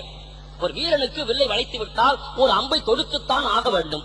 ஆதலினால் நான் வில்லை வளைத்து விட்டு வளைக்க சொல்லி வளைத்து விட்டேன் சுவாமி, ஒரு அம்பை தொடுக்க போகிறேன், என் அம்புக்கு இலக்கு என்ன? நான் எந்த விலங்கையும் கொல்ல முடியாது, எந்த பறவைகளையும் கொல்ல முடியாது, சொல்லுங்க இலக்கு என்ன என்று கேட்ட பொழுது பரசுராமர் சொன்ன பதில், நான் இத்தனை ஆண்டு காலம் செய்த தவத்தை எல்லாம் இலக்காக உனக்கு தருகிறேன். இப்ப என்ன காரணத்துல பரசுராமர் அங்க வந்தார்னா, பிரச்சனை பண்ண இல்லை. அதை நாம் புரிந்து கொள்ள வேணும். எதுக்கு வந்தார்னா, ராமா ராமா, நீ ராமாவதாரமா இருக்கிற திரும்ப அவதாரம் பண்ண வந்திருக்கிற, நீ பின்னாடி ராவண சமூகாரம் பண்ண வேண்டிய கட்டாயம் வரப்போகிறது. காட்டில் சென்று நீ 10 ஆண்டு தவம் பண்ணி கொண்டுதான் போக போகிற. ஆனாலும் கூட ராவணன் சிறந்த சிவபக்தன் ஆதலினாலே அவனுடைய வாழ்க்கையில் ஏற்பட்ட அந்த கொடிய நிகழ்ச்சியாக இருக்கிற ஒன்றை நீ கருத்து வைத்து அழிக்க முயல்கிற பொழுது உனக்கு கொஞ்சம் தவத்தின் வலிமை கூடுதலாக வேண்டும். காட்டில் சென்று 13 ஆண்டு காலம் 14 ஆண்டு காலம் தவம் பண்ணி கொண்டிருந்தாலும் கூட இன்னும் கொஞ்சம் தவத்தையும் சேர்த்து தருகிறேன். தவத்தை எல்லாம் ஒன்று திரட்டி வைத்துக் கொண்டு ஒரு சிவபக்தனாக இருக்கிற ராவணனை சமூகாரம் வெற்றி பெற்று விடு என்று துணையாக தன் தவத்தின் ஆற்றலை, தவத்தின் வலிமையை சேர்த்து கொடுக்க எண்ணினார் பரசுராமர். ராமர் எதிர்ப்பது போல் எதிர்த்து தவத்தை எல்லாம் பரிசாக வழங்கினார். இதான் நடந்தது. என் தவத்தை எல்லாம் உனக்கு இலக்காக வழங்குகிறேன் என்று சொன்னார்.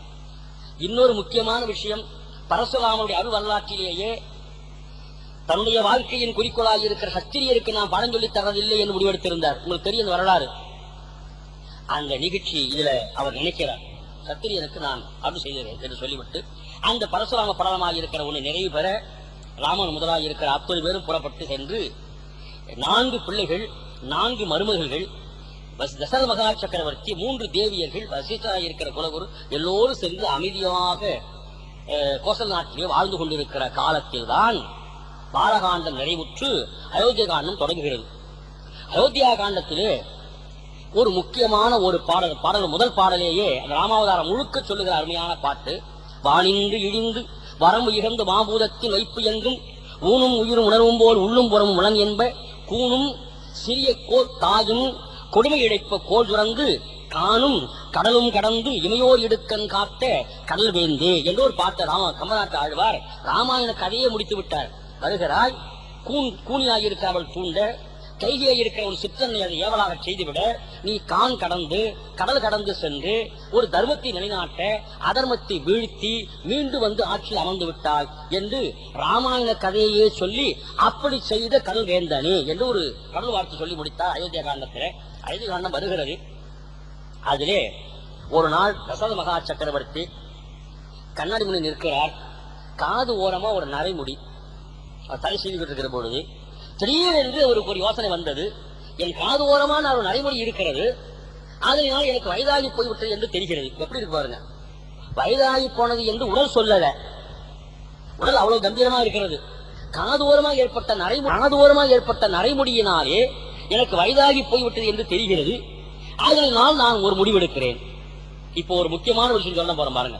காதோரமா ஒரு நரைமுடி வந்தமையினால் வயது மூப்பாகி விட்டது என்று முடிவெடுத்த அடுத்த வினாடி தசரத மகா சக்கரவர்த்தி, நான் இனிமேல் இந்த நாட்டை ஆளுகிற ஆட்சி பொறுப்பிலிருந்து என்னை விடுவித்துக் கொண்டு என் மகனுக்கு ஆட்சியை கொடுத்து விட்டு நான் சென்று சேர்த்துக் கொள்ள வேண்டிய புண்ணிய வாழ்க்கையாயிருக்கிற தவத்தை காட்டில் சென்று அமைத்துக் கொண்டு வாழப்போகிறேன், எனக்கு வெளிவரப் போகிறேன் என்று முடிவெடுக்கிறார். மனிதன் கற்றுக்கொள்ள வேண்டுவதே பிரம்மச்சரியம் முடிந்துவிட்டது, கிரகஸ்தம் நடந்து கொண்டிருக்கிறது. வயதான பிறகு இவை இரண்டும் நினைவுற்ற நிலையிலே ஓர்ப்பு ஏற்பட்டு வானப்பிரஸ்தம் மேற்கொள்வதற்காக காட்டுக்கு சென்று தவம் மேற்கொள்ள வேண்டும். ஒரு குறிப்பிட்ட வயதுக்கு பிறகு அதற்கும் பிறகு கூட சன்னியாசம் மேற்கொண்டு ஒரு ஆன்மா பரிபூர்ண நிலையை அடைய வேண்டும் என்பதுதான் இலக்கணம். தசரதனுக்கு அந்த எண்ணம் வந்துவிட்டது. ஆதலினால் ஒரு முடிவெடுத்தார், என் ஆட்சியை என் மூத்த மகன் ராமனுக்கு கொடுப்பது. இதுல ஒரு தொடர் சொல்ற மறக்காம தொடர் வச்சுங்க. இதுவரை மண்ணுயிர்க்கு உறுதி எண்ணினேன், இனி எண்ணுயிர்க்கு உறுதி எண்ணுவேன். இன்னொரு சொல்றேன், நாம் கற்றுக்கொள்ள வேண்டிய முக்கியமான தொடர் இது. இதுவரை இத்தனை ஆண்டு 60,000 ஆண்டுகளுக்கு மேலாக இது நாள் வரை மண்ணுயிர்க்கு உறுதி எண்ணினேன். மண்ணுயிர்னா இந்த உலகத்தில் இருக்கிற மக்களாகிய ஜீவராசிகளாகிய அவைகளுக்கெல்லாம் பாதுகாப்பு தருகின்ற அரச பதவியில் வாழ்ந்தேன். அப்ப அரச பதவி என்பது பிற உயிர்களுக்கு பாதுகாப்பு தரக்கூடிய ஒரு போஸ்டே தவிர தன் உயிருக்கு உறுதி தேடிக் கொள்ளுகிற போஸ்ட் அல்ல.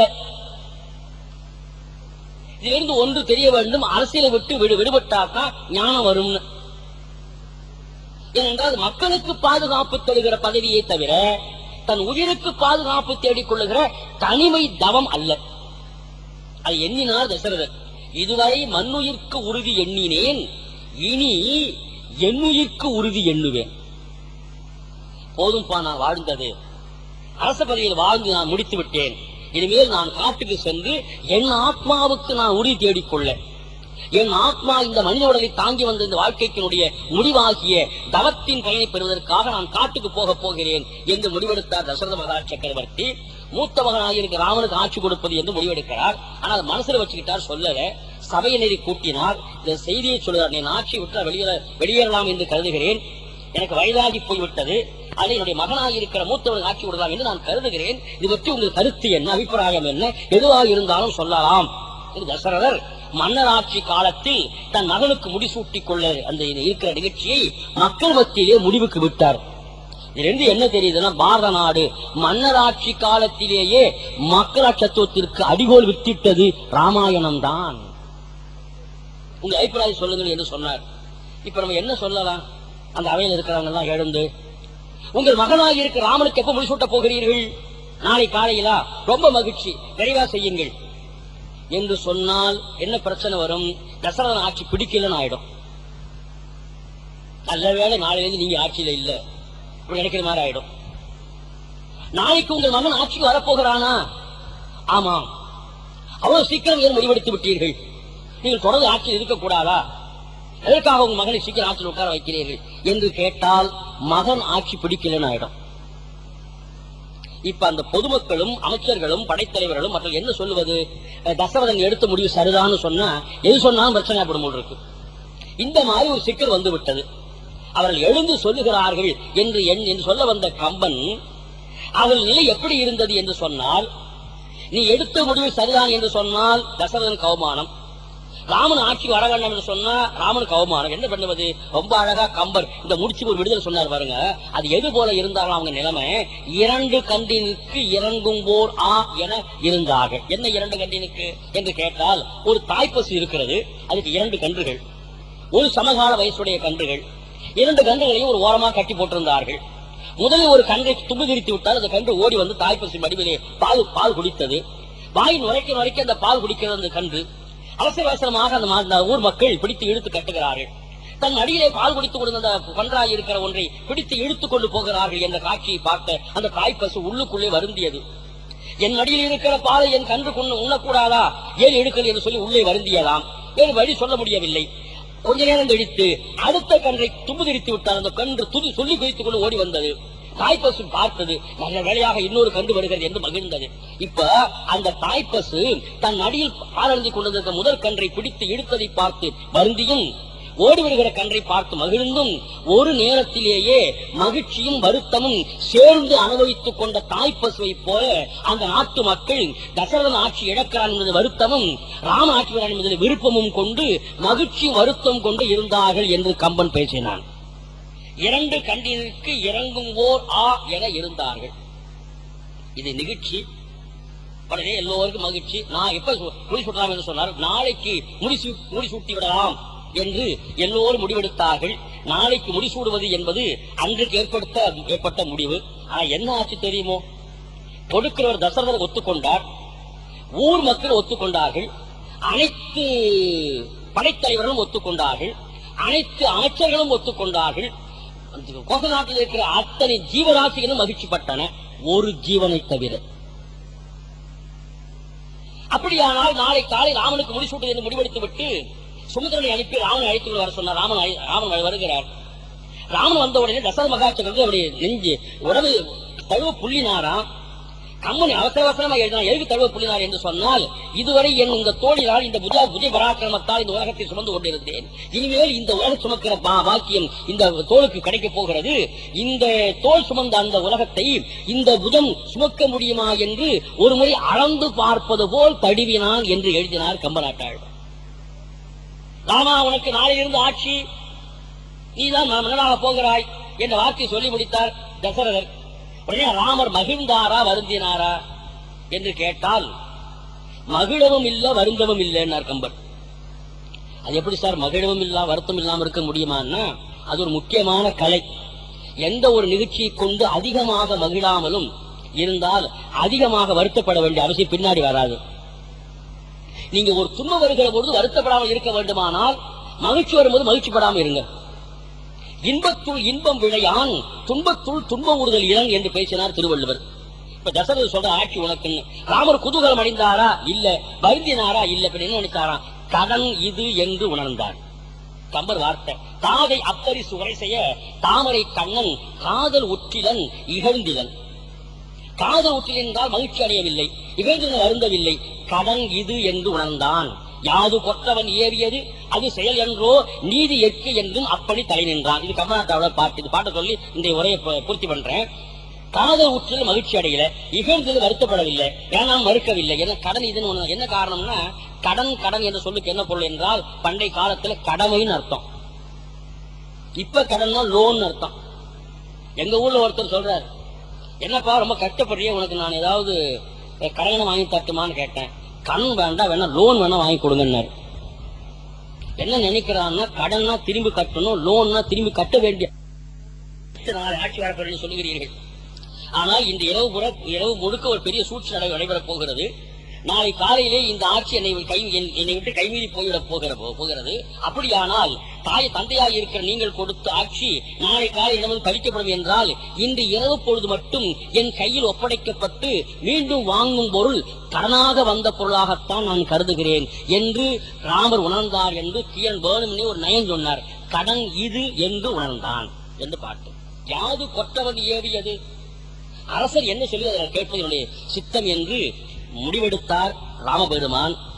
தசரத மகா சக்கரவர்த்தி சொன்ன இந்த வார்த்தையை ராமபெருமான் சிறமேற்கொண்டு முடிவெடுத்ததில் ஒன்றும் மாற்றமில்லை. ஊர் உலகம் முழுக்க இது செய்தி பரவியது. எல்லோரும் மகிழ்ந்தார்கள். ஒரு ஜீவன் பாக்கி இல்லை. எல்லோரும் ராமனாட்சிக்கு வரப்போகிறார், நாளை விடிந்தால் ராமன் ஆட்சி வரப்போகிறதா, ராமராஜ்யம் வரப்போகிறதா என்று எல்லா ஜீவராசிகளும் மகிழ்ந்தன. ஒரே ஒரு ஜீவனை தவிர அந்த ஒரு ஜீவன் தான் மந்தரை, கூனின்னு பேரு. ஏன் மகிழலாத? இளம்பிராயத்திலே அவள் ஒரு முறை போய்கொண்டிருந்த பொழுது சின்ன பிள்ளையார் பாலகனாக இருந்த ராமபெருமான் வில்வித்தை கற்றுக்கொண்டிருந்த பொழுது அதை வீட்டில் விளையாட்டா பயிற்சி செய்யும் காலத்தில் அந்த வில்லை எடுத்து நானிலே ஒரு மண் உருண்டையை வைத்து அதை அம்பில் வைத்து தொலைத்து அடித்து அடித்து பயிற்சி பண்ணி கொண்டிருக்கிறார். அந்த நேரத்திலே ஒரு உண்டை எடுத்து அப்படி அடித்தார். அந்த மண் உருண்டை ஓடி போய் அந்த மந்தரை என்று சொல்லப்பட்ட கூலியினுடைய முதுகிலே போய் விழுந்து விட்டது.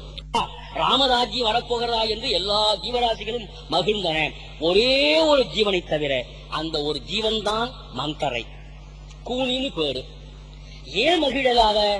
இளம்பிராயத்திலே அவள் ஒரு முறை போய்கொண்டிருந்த பொழுது சின்ன பிள்ளையார் பாலகனாக இருந்த ராமபெருமான் வில்வித்தை கற்றுக்கொண்டிருந்த பொழுது அதை வீட்டில் விளையாட்டா பயிற்சி செய்யும் காலத்தில் அந்த வில்லை எடுத்து நானிலே ஒரு மண் உருண்டையை வைத்து அதை அம்பில் வைத்து தொலைத்து அடித்து அடித்து பயிற்சி பண்ணி கொண்டிருக்கிறார். அந்த நேரத்திலே ஒரு உண்டை எடுத்து அப்படி அடித்தார். அந்த மண் உருண்டை ஓடி போய் அந்த மந்தரை என்று சொல்லப்பட்ட கூலியினுடைய முதுகிலே போய் விழுந்து விட்டது. அவ்வளவுதான், வேற ஒன்றும் நடக்கல. அவள் இந்த முதுகிலே கையை வைத்துக் கொண்டே சொன்னாள், ராமா, நீ அரசனுடைய பிள்ளை என்பதனால் இப்படி எல்லாம் செய்கிறாயா?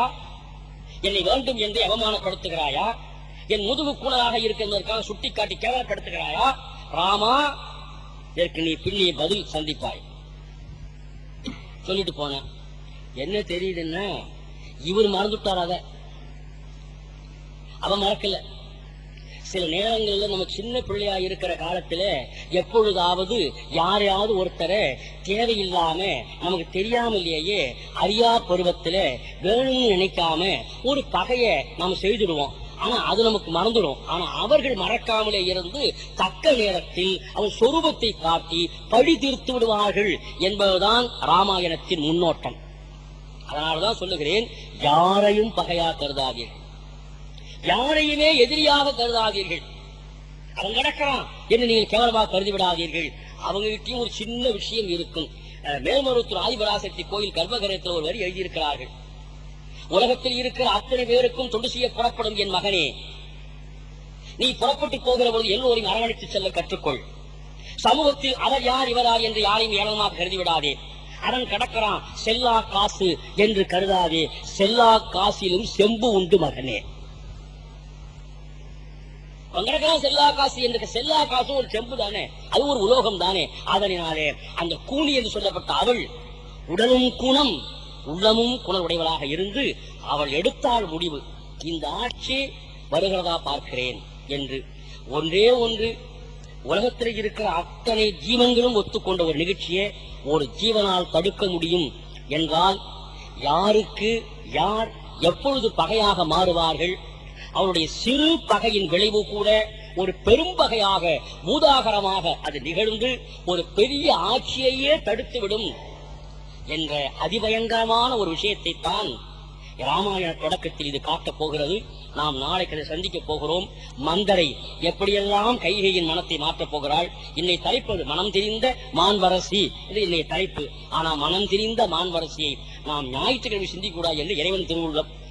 இது திங்கட்கிழமையில் நாளை சந்திப்போம். மனம் தெரிந்த மான்வரசி என்ற தலைப்பும் வனம் தந்த வாடு என்ற தலைப்பு நாம் சேர்த்து நாளைக்கு சிந்திக்கலாம் என்று கூறி, சான்றோர்கள் பெருமக்களே, நான் மீண்டும் மீண்டும் சொல்லுகிறேன், யாரையும் கோபப்படுத்தாதீர்கள், யாரும் நீங்கள் கோபம் கொள்ளாதீர்கள், யாருடைய வாழ்க்கையிலும் நீங்கள் குறுக்கிட்டு துன்பத்தை கொடுத்து விடாதீர்கள்.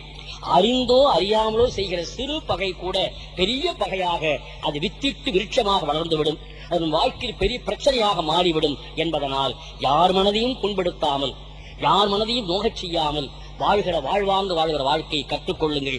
அந்த கற்றுக்கொள்ளுகிற வாழ்க்கை நமக்கு கற்றுத்தரத்தான் ராமனே மனிதாவதாரம் எடுத்து வந்து நானே வாழ்ந்து காட்டுகிறேன், நானே இதற்கு உதாரணமப்பா என்று சொல்லி வளர்த்தி காட்டியிருக்கிறார் என்று சொல்லி ராமபெருமான் திருவடிகளுக்கு போற்றுதல் சொல்லி எல்லோருக்கும் வணக்கம் கூறி நாளை மாலை 6:30 மணிக்கு சந்திப்போம் என்று கூறி மீண்டும் ஒரு முறை வணக்கம் நன்றி தெரிவித்து விடைபெற்றுக் கொள்கிறேன். நன்றி, வணக்கம்.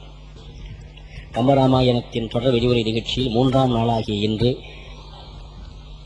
மனம் தெரிந்த மான்வரசே என்ற தலைப்பிலும் வனம் தந்த வாழ்வு என்ற தலைப்பிலும் நேற்று நிகழ்வில் இருந்து தொடர்ந்து நிகழ்ச்சியாக அடியேன் சிந்திக்கலாம் என்று முற்படுகிறேன்.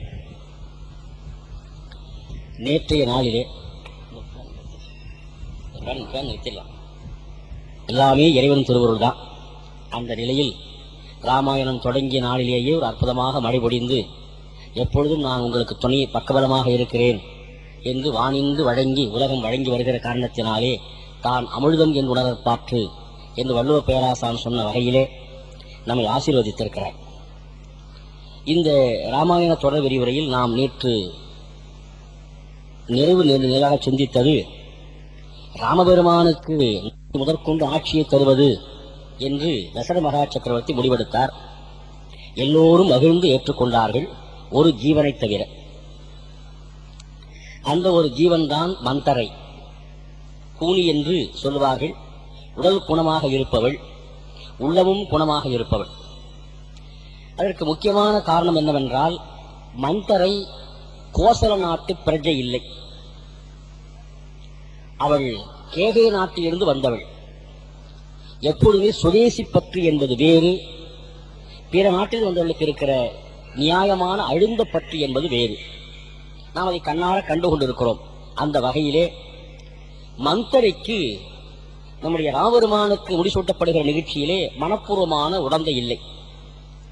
அதற்கு முக்கியமான காரணம், இந்த நாட்டு பிரஜை இல்லை என்பது மட்டுமல்லாமல், இளம்பிராயத்திலேயே ராமபெருமான் விளையாட்டாக தான் இணைந்து செய்யாத ஒரு செயல், அந்த வில் உமிழ் உண்டையை அந்த பிராட்டியின் முதுகிலே எழுந்து எரிந்தது. இப்படி சொல்ல போனால், அந்த உண்டையை ராமபெருமான் பயிற்சி களமாக அமைத்துக் கொண்டு வில்லை வளைத்து நாணை அமைத்து அந்த மண் உண்டையை பயிற்சியாக எய்த பொழுது அது எதிர்பாராத விதமாக சென்று கூனியின் முதுகிலே விழுந்தது. நினைத்து செய்த காரியம் இல்லை. வேண்டும் என்றே திட்டமிட்டு கூனி அவமானப்படுத்த வேண்டும் என்று எண்ணி செய்ததும் இல்லை. எதிர்பாராமல் நடந்துவிட்டது. ஆனால் கூனிக்கு ஏன் அவ்வளவு வேகம் என்று சொன்னால், முதுகில் உண்டை விழுந்ததனால் ஏற்பட்ட வலியினால் அல்ல.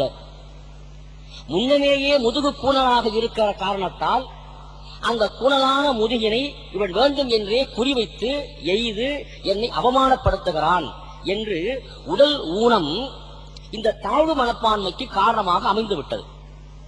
நாம் எப்பொழுதுமே யாரையேனும் ஒருவரை கேலி செய்வதாக இருந்தால் அவர்கிட்ட இருக்கிற உண்மையான ஊனத்தை சொல்லி தயவு செய்து கேலி பண்ணாதீர்கள். அது கேலி அல்ல, அது நகைச்சுவை அல்ல, வேண்டும் என்றே அவமானப்படுத்துவது.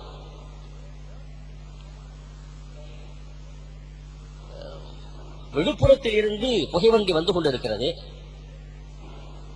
கொஞ்சம் வாய் திக்கலான ஒருவர் எதிரில் இருக்கிற ஒருவரை பார்த்து கேட்டார்,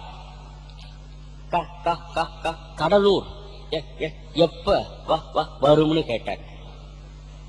எதிரிருந்து உட்கார்ந்தவர் ஒன்னும் பதில் சொல்லல. திரும்ப ஒரு கேட்டார், ஐயா கடலூர் எப்ப வரும்னு கேட்டார். எதிரில் உட்கார்ந்து பதில் சொல்லவே இல்லை. இதை ஒருவர் பார்த்து கொண்டே இருந்தார். கடலூர் ஸ்டாப்பிங் வந்தது. கடலூர்ல வந்து ட்ரெயின் நின்ன உடனே அந்த எதிரில் இருந்தவர் பொட்டி தூக்கிட்டு இறங்கினார். அப்ப பக்கத்துல இருந்த ஒருத்தர் போய் அவரை சட்டை பிடிச்சி இழுத்து கேட்டார், ஐயா அவர் எவ்வளவு கஷ்டப்பட்டு ஒரு வார்த்தையை கூட பிரயோகப்படுத்த முடியாமல் கஷ்டப்பட்டு திக்குவாயோட அவர் அவ்வளவு சிரமப்பட்டு கேட்டார், நீ கடலூர்லயே இறங்குற, ஆனா உனக்கு கடலூர் எப்ப வரும்னு தெரியும் இல்ல, ஏயா அந்த வார்த்தை பதில் சொல்லல என்று இவர் ஆத்திரப்பட்டவர் கேட்டார். அதுக்கு அவர் சொன்னார், போயா சொன்னா உதப்பாங்க. ஏன்னு கேட்டா, நான் தப்பா சொல்லல, இவருக்கும் அதே மாதிரி ஊனம். ஆனால் பதில் சொல்லும் பொழுது கடலூர் எப்ப வரும் என்று 2 வார்த்தை 3 வார்த்தை சேர்த்து கேட்ட அவருடைய கேள்விக்கு இவருடைய இயலாமையினால 2-3 முறை அடிக்கி சொல்லுவாரையானால் வேண்டும் என்றே இவன் கேலி பண்ணுகிறான் என்று அவர் தப்பாக நினைத்துக் கொள்ள கூடும் என்பதனாலேயே இவர் பதில் சொல்லல. இனிய சான்றோர்கள் பெருமக்களே, வாழ்க்கை என்பது ஒரு அற்புதமான கலை. நாம் யாரையும் காயப்படுத்தாமல் வாழ கற்றுக்கொள்ள வேண்டும். யார் மனதையும் புண்படுத்தாமல் கற்றுக்கொள்ள வேண்டும். இறைவனுக்கு திருவடிக்கு பூஜை செய்வதற்கு சமானமானது பிறரிடம் பேசும்போது இன்னொருயாக பேசுவது.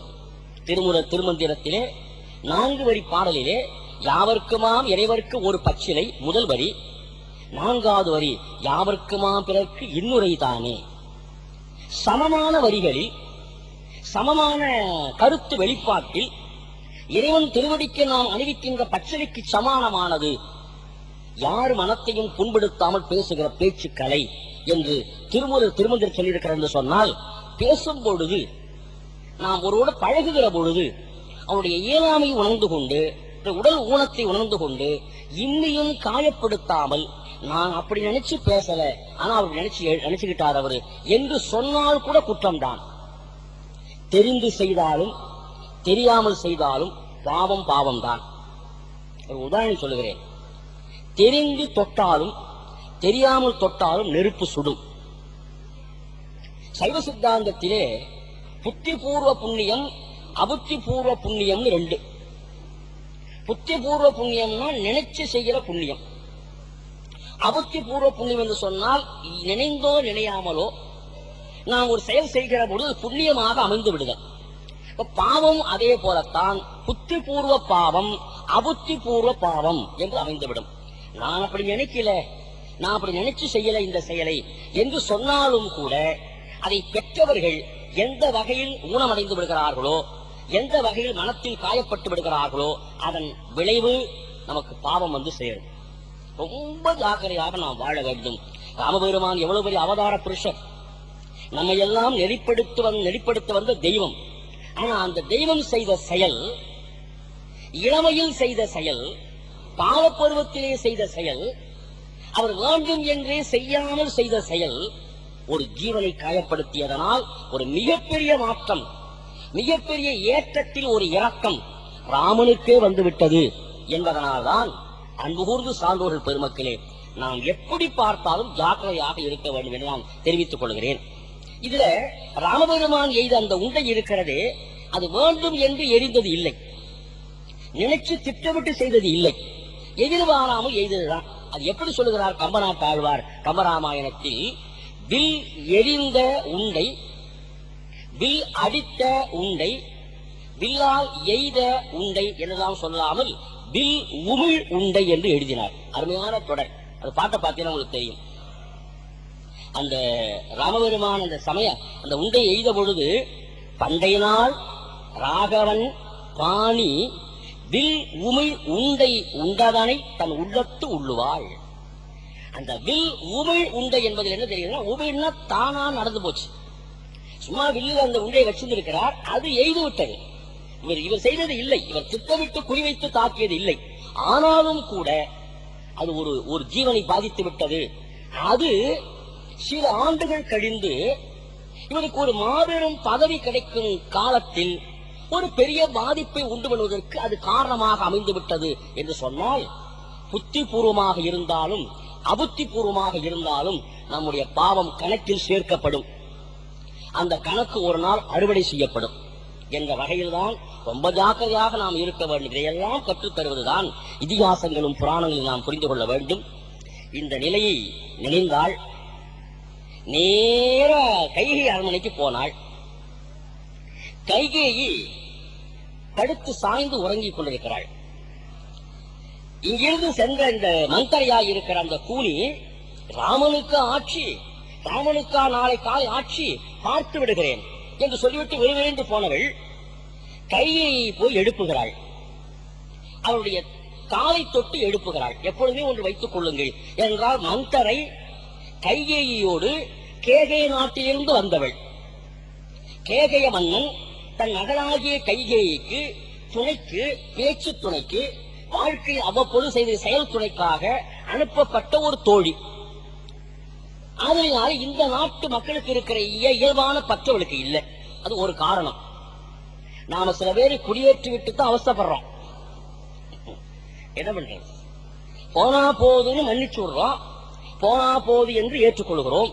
போனா போவது என்பதுதான் நம்மை போனாமல் போகட்டும் என்று ஆக்கிவிடுகிறார்கள். அதனாலே இந்த மந்திரை தான் இவ்வளவு பெரிய பிரச்சனைக்கு காரணமாகிறாள். அவள் இந்த நாட்டு பிரஜை இல்லைங்கிறது ஞாபகம் வைத்துக் கொள்ள வேணும். வந்தாள், கைகையினுடைய காலை தொட்டு எழுப்புகிறாள்.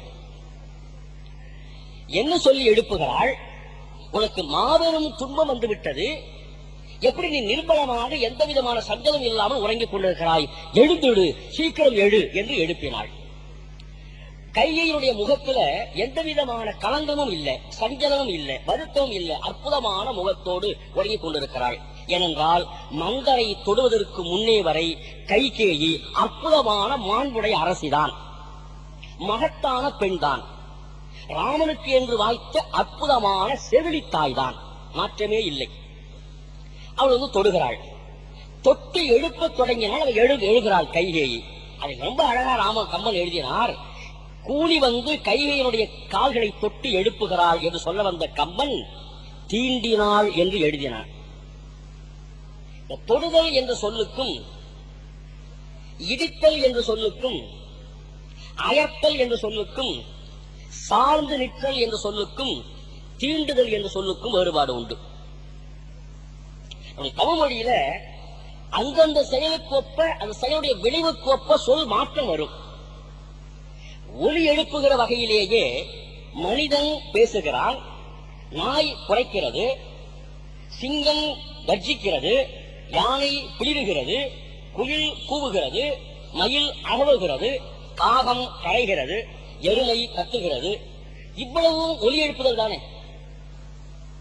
எல்லா உயிரினங்களும் ஒலியை எழுப்புகின்றன என்று சொல்ல வந்த தமிழர்கள் தமிழ்மொழியிலே ஒவ்வொன்றுக்கும் எல்லாமே குறைத்தது, எல்லாமே கட்டியது என்று எழுதாமல் அதன் ஒலி எழுப்புகின்ற ஓசை வித்தியாசத்தில், ஓசை ஒலிநயத்தில் இருக்கிற வேறுபாட்டை இனம் கண்ட தமிழர்கள் ஒன்று ஒன்றுக்கும் குயில் என்றால் கூவுகிறது, மயில் என்றால் அகவுகிறது என்று எழுதினார்களே. இந்த நுட்பமான வேறுபாட்டை பார்த்தாதான் தமிழுடைய சொல் ஆளுமை நுட்பம் தெரியும்.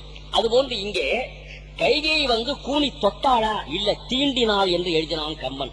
தீண்டல் என்று சொல்லி இருக்கிறதே, அது ஒரு ஜீவன் நம்மை தொடுமான அதிலிருந்து இருக்கிற விஷம் நம் உடம்பில் பரவ, நமது உடம்பு முன்னே இருந்து இயற்கை தன்மையில் இருந்து மாறி ஒரு மிகப்பெரிய அழிவுக்கு போவது. ஆனால் அதுக்கு பேர் தீண்டுதல் பேர். தம்பி அண்ணனை தொட்டான், நாய் மனிதனை கவ்வியது, தேள் அந்த குழந்தையை கொட்டியது, பாம்பு அந்த குழந்தையை தீண்டியது. எல்லாம் தொடுதல் தான். ஆனா தீண்டுதல் என்ற சொல் பாம்புக்கு மட்டும் உரியது. ஏனென்றால் அது தன் உடம்பிலே, தன் வாயிலே இருக்கிற நஞ்சை தொடுதல் மூலமாக யாரை தொட்டோமோ அவர் உடம்புல முழுக்க விஷத்தை பாய்த்து அவரை மனதருவாய் இழுத்துக் கொண்டு போகக்கூடிய செயல்பாட்டு வேறுபாடு உண்டு. ஆதலினாலேதான் கம்பன் இதுவரை நிர்மலமாக இருக்கிற கைகை வாழ்க்கையில், இதுவரை எந்த விதமான பிரச்சனைக்கும் ஆளாகாமல் கம்பீரமாக வாழ்ந்து கொண்டிருக்கிற கைகை வாழ்க்கையில் ஒரு பெரிய விஷத்தை தக்கி வாழ்க்கை முழுக்க அழியும்படியாக ஆக்கப் போகிறாள் என்று சொல்ல வந்த கம்பன் முன்னமேயே ஜாக்கிரதையாக தீண்டாலும் உணர்ந்த தெய்வ கற்பினாள் என்று எழுதினாள். தீண்டினாள், உணர்ந்து எழுந்தாள். நான் இதை சொல்லிக்கிட்டே இருந்தேன். ஒரு நாள் வகுப்புல பையன் கவனமா கேட்டு ஒரு கேள்வி கேட்டான். இந்த நீங்க சொல்ற இந்த ஆர்கியுமெண்ட் ஒரு இடத்துல இடிக்குதுங்க, எங்கடான்னு கேட்டேன். திருவள்ளுவர் பேராசான் புதவரிப்பர்கள் என்ற அதிகாரத்தில் 7ஆம் அதிகாரத்துல ஒரு குழந்தை நம்மை தொடுமானால் நமக்கு உடம்புல ஒரு இன்பம் கிடைக்கிறது என்று சொல்ல வந்தவன் மக்கள் மெய் தீண்டல் உடற்கு இன்பம்னு பேசியிருக்கிறார். மக்கள் மெய் தீண்டல் உடற்கு இன்பம் மற்ற அவர் சொற்கேட்டல் இன்பம் செவிக்குன்னு திருக்குறள். அப்படியானால் திருவள்ளுவர் தீண்டல் என்ற சொல்லை நீங்கள் நினைக்கிற பொருளில் கையாண்டிருப்பாரே. ஆனால் குழந்தை நம்மை தொடுவதை தீண்டல் என்று சொல்ல பயன்படுத்தினா நம்ம உடம்புலாம் விஷமா பரவுகிறது. அது என்ன குழந்தை என்ன மந்தரையா, நாம என்ன கைகேயா, வாழ்க்கை அதோட அழிஞ்சா போயிடுச்சு இல்லையே. அப்படியானால் நீங்கள் சொல்லுகிற இந்த சொல் ஆர்குமெண்ட் லாஜிக் பொருந்தலையேன்னு ஒரு பையன் கேட்டான். உடனே நமக்கு என்ன பண்றது? எங்களை போன்று இருக்கிறவர்களாம் என்ன சௌரியம் கேட்டா, நல்ல வேலை வகுப்பு கடைசியில கேட்டான். ஒரு 5 நிமிஷத்துல பெல் அடிச்சிடும், இன்னைக்கு தப்பிச்சுக்கலாம் முடிவு பண்ணி நாங்க என்ன பண்ணுவோம்னா, தம்பி அருமையாக ஒரு கேள்வி கேட்டாய், உன் பெயர் என்ன? வளர்த்துறது கிருஷ்ணமூர்த்தி. சபாஷ், அற்புதமான பெயர். இதெல்லாம் கிருஷ்ணமூர்த்தி தான் கேட்க முடியும், இது சம்பந்தமூர்த்தியா கேட்க முடியும். உன் பேர் என்ன? என் பேர் சம்பந்தமூர்த்தி. நீ இருக்கிய மக்கு. அவன் சொல்றான், பதில் சொல்லுங்க, என்ன திட்டாங்கிறான். என்னத்துக்கு தேவையில்லாம என்ன திட்டுறீங்க? அவன் கேட்ட கேள்வி பதில் சொல்லுங்க. சொல்றேன்டா இருறா, எனக்கு அந்த கேள்வி பார்த்தோன்னே ஒரு பிரகாகிதம் வந்துருச்சுன்னு நாங்க முடிஞ்ச அளவுக்கு நேரத்தை இழுத்து பார்த்தா அன்னைக்கு இங்க பியூன் பிரிசால் கூப்பிட்டாரு போயிடுவான். பெல் அடிக்க மாட்டான். எங்களுக்கு அவ்வப்போது சோதனை மேல் சோதனை வந்துவிடும் அல்லவா? இப்ப இந்த கேள்விக்கு என்ன பதில் சொல்வதுன்னு கேட்டா, நியாயமான கேள்வி. என்ன பொருள் கேட்டா, திருவள்ளுவர் தெரியாமலா சொல்லி இருப்பார்? குழந்தை அங்கிருந்து வருகிறது, நம்மை தொடுகிறது. தொடுவது மகிழ்ச்சியை தருவதுதான். எப்ப தொட்டாலும் மகிழ்ச்சியை தருமானா தரணும். ஒரு உதாரணம் சொல்றேன். எங்க அண்ணன் அருணா பனசி அருணா அவர்கள் வந்திருக்கிறார்கள். அவங்க தலைமை ஆசிரியரா இருக்கிறாங்க கன்னட சங்கம் அயனாவரத்துல. நாளைக்கு காலையில் டிஓ இன்ஸ்பெக்ஷன் என்று சர்க்குலர் வந்துருச்சு. இவங்க 6 மாத காலமா ஒரு டீக்கா ஒரு ட்ரெஸ், ஒரு ஒயிட் அண்ட் ஒயிட்ல பேண்ட் ஷர்ட் வச்சிருக்காங்க. டிஓ இன்ஸ்பெக்ஷனே போட்டுட்டு போகணும். ஒரு ஹெட் மாஸ்டர்னா ஒரு ரிச் லுக்கில் இருக்கணும்னு அதை பிளான் பண்ணி வச்சிருக்காங்க. கிளீனா ஒயிட் அண்ட் ஒயிட்ல மறுநாள் காலையில ட்ரெஸ் பண்ணிட்டு ஒரு 9 மணிக்கு புறப்படுறாங்க. 10 மணிக்கு ஸ்கூலு. புறப்பட்டு கீழே இறங்குறாங்க. இவங்களுக்கு வயசு தாத்தா ஆயிட்டாங்க. நானும் தாத்தா ஆயிட்டேன். நாங்க தான் சேர்ந்து எங்க ஐயாவை தாத்தான்னு சொல்றோம். தாத்தாவுக்கு தாத்தாவா அவங்க இருக்கிறாங்க பாருங்க. அந்த வகையில இப்ப இவங்க பேர குழந்தையோ இவங்க பிள்ளையோ இளமையானதா பிள்ளையோ வைத்து அப்படி தெருவில் விளையாடிக்கிட்டு இருக்கிறான். சின்ன பையன், ஒரு 1.5 வயசு பையன் நடக்கிறான். நமக்கு பள்ளிடம் பட்டோம். உடனே அவன் என்ன பண்றான், அவன் கையில ஒரு மண்ணு சேரும் சகதியமா விளையாடிக்கிட்டு இருக்கான். அவன் நம்மளை பார்த்தோன்னு, அப்பா பள்ளிடத்துக்கு பட்டியான்னு ஓடி வந்து அந்த கையில இருக்கிற அத்தனை சேத்தோட அந்த மண்ணோட சகதியோட அப்படியே அப்பாவை கட்டி பிடிச்சு அணைக்கிறான். சுத்தமா 6 மாத காலம் பிளான் பண்ணி இருந்த அந்த ஒயிட் அண்ட் ஒயிட் ட்ரெஸ் அடுத்த நிமிஷமே சகதியா போயிடுச்சு. இது மாதிரி அவன் தொடுதல் நம் மனசுக்கு கஷ்டமாக இருக்கக்கூடிய சூழ்நிலையில் வந்து தொட்டாலும் கூட மகன் அல்லவா, அது உடம்புக்கு இன்பம் தரும் என்று சொல்ல வந்தார் திருவள்ளுவர். மக்கள் மெய் தீண்டல் உடற்கு இன்பம் என்று பேசினார் அல்லவா? இதவே இன்னொருத்த செய்திருந்தா விடுவோமா? பிள்ளை செய்ததுனால நமக்கு கொஞ்சம் கூட வருத்தம் இல்லை. ஏன்னா நம்ம பிள்ளைகிட்டையும் மனைவி கிட்டையும் தோற்பதில் ஒரு சுகம் உண்டு. அது என்ன நமக்கு வெக்கம் இருக்கு? இப்ப என் மனைவி இருக்கிறான்னா எனக்கு என்ன பார்த்து அடிக்க சொல்ல வார்த்தை உங்களுக்கு ஒண்ணும் தெரியாது.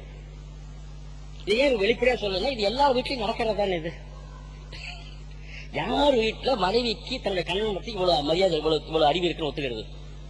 எவ்வளவுதான் எம்ஏ படிச்சிருந்தா என்ன, டாக்டர் பட்டம் படிச்சிருந்தா என்ன, எவ்வளவு பெரிய பிரின்சிபாலா இருந்தானே, ஹெட் மாஸ்டரா இருந்தா, ப்ரொஃபஸரா இருந்தா, உங்களுக்கு ஒண்ணும் தெரியாது. உங்களுக்கு ஒண்ணும் தெரியாது.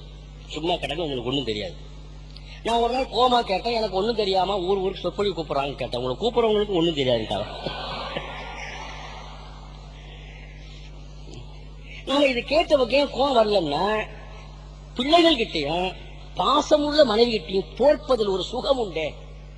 வாழ்க்கை தானே சார், விட்டு கொடுத்து வாழ்வதுதான் வாழ்க்கையின் ரகசியமே. அந்த வகையில் தான் திருவள்ளுவர் சொன்னார், உன் மகன் உன்னை வந்து தொடுவது தீண்டுதலுக்கு சமானமான துன்பத்தை தருவதாக இருந்தாலும் கூட அந்த சூழ்நிலையிலும் உனக்கு உடம்புக்கு இன்பத்தை தருவதாக நீ அமைத்துக் கொள்ள வேண்டும் என்று பேசினார். மக்கள் மெய் தீண்டல் உடற்கு இன்பம் என்று பேசினார். தீண்டலும் உணர்ந்த தெய்வ கற்பினால் எழுந்து உட்கார்ந்தாள். தெய்வ கற்பு தலையான கற்புடைய கைகேயி. அப்ப கம்பன் சொன்னார், உனக்கு மிகப்பெரிய துன்பம் வருகிற பொழுது எப்படி நீ தூங்குற கேட்டா பந்தர எழுந்து உட்காருகிறா. அப்ப ரொம்ப அழகா கம்பன் ஒரு அழகான ஓமானம் சொன்னார். துன்பம் நெருங்கிக் கொண்டு இருக்கிற பொழுதும் கூட, துன்பம் சூழ்ந்து இருக்கிற நேரத்திலும் கூட கொஞ்சம் கூட முகத்தில் சோகம் இல்லாமல் உறங்குகிறாயே, இது எது போன்று இருக்கிறது தெரியுமா? சந்திர கிரகணம் தொடங்குகிற நாளிலே, முழு பௌர்ணமி நாளிலே கொஞ்சம் கொஞ்சமாக அந்த நாகம் சந்திரனை கவ்வி கொண்டு வர ஒரு 1/4 பங்கு, அரை பங்கு, 3/4 பங்கு என்று முழு நிலவாயிருக்கிற பூர்ண சந்திரனை ஒரு நாகம் கவ்வி கொண்டு வர எங்கே இருக்கிற 1/4 பங்கு நிலவு அதன் ஒளியில் இம்மியும் குறையாது பிரகாசிப்பது போல எந்த நேரத்தில் சந்திர கிரகணத்தை கம்பன் பார்த்தானோ பொறுத்தலாம் பாருங்க. ஏன்னா நீங்க நம்ம உடம்புல கால்ல வலி இருந்தா கூட முகத்துல ஒரு கருப்பு தெரியும், ஒரு சோகம் தெரிஞ்சு போயிடும். உடம்புல எந்த இடத்துல கட்டம் வந்தாலும் முகத்துல ஒரு சோகம் தெரியும் இல்லையா? ஆனா உடம்புல கால்ல வலி, முகம் கொஞ்சம் கூட வளர்ச்சி குறையாம இருக்குன்னா வித்தியாசமான விஷயம். அது போல நிலவு எப்படி இருக்குன்னு கேட்டா, பூர்ணச்சந்திரன் தன்னை முக்காவாசி மூழ்கி விட்ட பிறகும் கூட, இருள் சூழ்ந்து விட்ட சூழ்நிலையிலும் கூட எஞ்சி இருக்கிற 1/4 பங்கு ஒளி குறையாமல் பளீர் என்று இருப்பது போல உன்னை சோகம் கொஞ்சம் கொஞ்சமாக கவ்வி கொண்டு இருக்கிறது, இருந்தும் எப்படி நிம்மதியாக உன்னால் தூங்க முடிகிறது என்று கேட்டாள் மந்தரை. எழுந்து உட்கார்ந்த கைகேயி, எனக்கு என்னடி துயரம், என் வாழ்க்கையில் எனக்கு எப்படி சோகம் வர முடியும்னு கேட்டா. கேட்டவருக்கு என்ன காரணம் சொன்னான்னா, எனக்கு அமைந்த கணவன் 10 திக்குகளையும் கட்டி ஆளக்கூடிய மிகப்பெரிய சக்கரவர்த்தி தசரதன். சரி, அப்புறம் எனக்கு அமைந்திருக்கிற அற்புதமான புதல்வன் கூனி உற்று கவனிக்கிறார். எனக்கு அமைந்த கணவன் தசரதன், எனக்கு அமைந்த புத்திரன் எனக்கு அமைந்த புதல்வன் இந்த உலகமே போற்றுகிற வகையில் வேதங்களை எல்லாம் கரைத்து குடித்தவனாயிருக்கிற அந்த விற்பனாயிருக்கிற ராமன் என்று சொன்னாள். என் வாழ்க்கையில் சோகம் எப்படி வர முடியும்? எனக்கு அமைந்த கணவன் தசரதன், எனக்கு அமைந்த புதல்வன் பரதன் சொல்லி இருக்க வேண்டிய கைகேயி பரதனையே சுத்தமா மறந்துவிட்டு எனக்கு அமைந்த அற்புதமான மகன் இருக்கிறானே அவன் ராமன் அல்லவா, ராமனை பயந்த எனக்கு இடர் உண்டோன்னு கேட்டான். கோசலையின் வயிற்றில் பிறந்தவனாக இருக்கிற ராமனை கூட என் வயிற்றில் பிறந்தவனாக பாவிக்கிற மனோபாவம் இருக்கிறது. அது கைகையுடைய உயர்ந்த தெய்வ கற்பு அல்லவா, தெய்வ தாயாகத்தானே விளங்குகிறாள். இவள் தான் மாற போறாள்ங்கிற இவ்வளவு உயர்வாக இருக்கிற அன்புடையவளை, அவ்வளவு பாசமுடையவளாக இருக்கிற அந்த கைகையை பார்த்து கூலி சொன்னாள், என்ன எடுத்த எடுப்பிலேயே என் மகன் ராமன் இருக்கிறான், எனக்கு என்ன இப்ப துயரம் வந்து விட்டு என்று கேட்கல, எப்படி மாத்துறதெல்லாம் கூலி பயப்பில்லை. ஏன்னா ஒரு முடிவெடுத்து விட்டு ஒரு பெண் ஒரு காரியம் தொடங்கினா அந்த பெண்ணை யாராலும் ஜெயிக்க முடியாது. அப்படி இறங்கி விட்டால் பந்தர சூழ்ச்சி பண்றதுன்னு அப்படி போடி பைத்தியக்காரி. நாளை காலை ராமனுக்கு ஆட்சி வருகிறது, ஆட்சியின் மாட்சி அவன் கைக்கு வருகிறது. இனிமேல் செங்கோல் அவன் கையில் இருக்கும். பெரிய திருவோலக்க மண்டபத்தில் ராமன் கம்பீரமாக அமைந்திருப்பான். பக்கத்தில் பட்டத்து மகாராணியாக சீதா பிராட்டி அமர்ந்திருப்பாள். நீ எங்கே நிற்பாய் தெரியுமா என்று கூனி முதல்ல பதவி பிரச்சனை எழுப்பினான். யாருக்குமே உள்ளதானே சார், நாற்காலி போயிடும்னா வருத்தம் வரும் இல்ல, அது வரையிலும் தானே அது வருத்தம் வராம இருக்கும். உங்க நாற்காலிக்கு ஆபத்துன்னா கொஞ்சம் யோசிக்க வேண்டிய விஷயம் தான் நினைப்போம் இல்லையா. கூனி முதல்ல அரசியல் பேசுகிறாள். உனக்கு வாழ்க்கையில இதுவரை நீ தசரத பக்கத்துல பட்டத்து மகரிஷியா உட்கார்ந்து இருக்கிறாய். நீ போனா எல்லாரும் எழுந்து நிற்பார்கள், ஏன்னா நீ பட்டத்து மகாராணி. இனிமேல் உன்னை யாரும் மதிக்க மாட்டார்கள். சீதா பிராட்டியாக இருக்கிற அவள் போனாதான் எழுந்து நிற்பார்கள். அவதான் ராமனுக்கு மனைவி, ராமன் தான் மகாராஜா வரப்போகிறான். அப்படியானா உனக்கு இருக்கிற செல்வாக்கு போய்விடும், உனக்கு இருக்கிற சொல்வாக்கு போய்விடும். நீ வெறும் ஆளா ஓரமா நிக்க வேண்டியதான் என்று கூனி கொஞ்சம் எடுத்து பேசினாள். அடுத்த வினாடி கூனியை கிட்டே அடைத்து கைகேயி தன் கழுத்தில் கிடந்த 10 லட்சம் ரூபாய் பொறுமான உள்ள முத்துமாலையை தூக்கி கழட்டி கூனியின் கழுத்தில் போட்டு, என்ன மகிழ்ச்சியான செய்தி எனக்கு தெரிவித்தாள், பிடி பரிசுன்னா.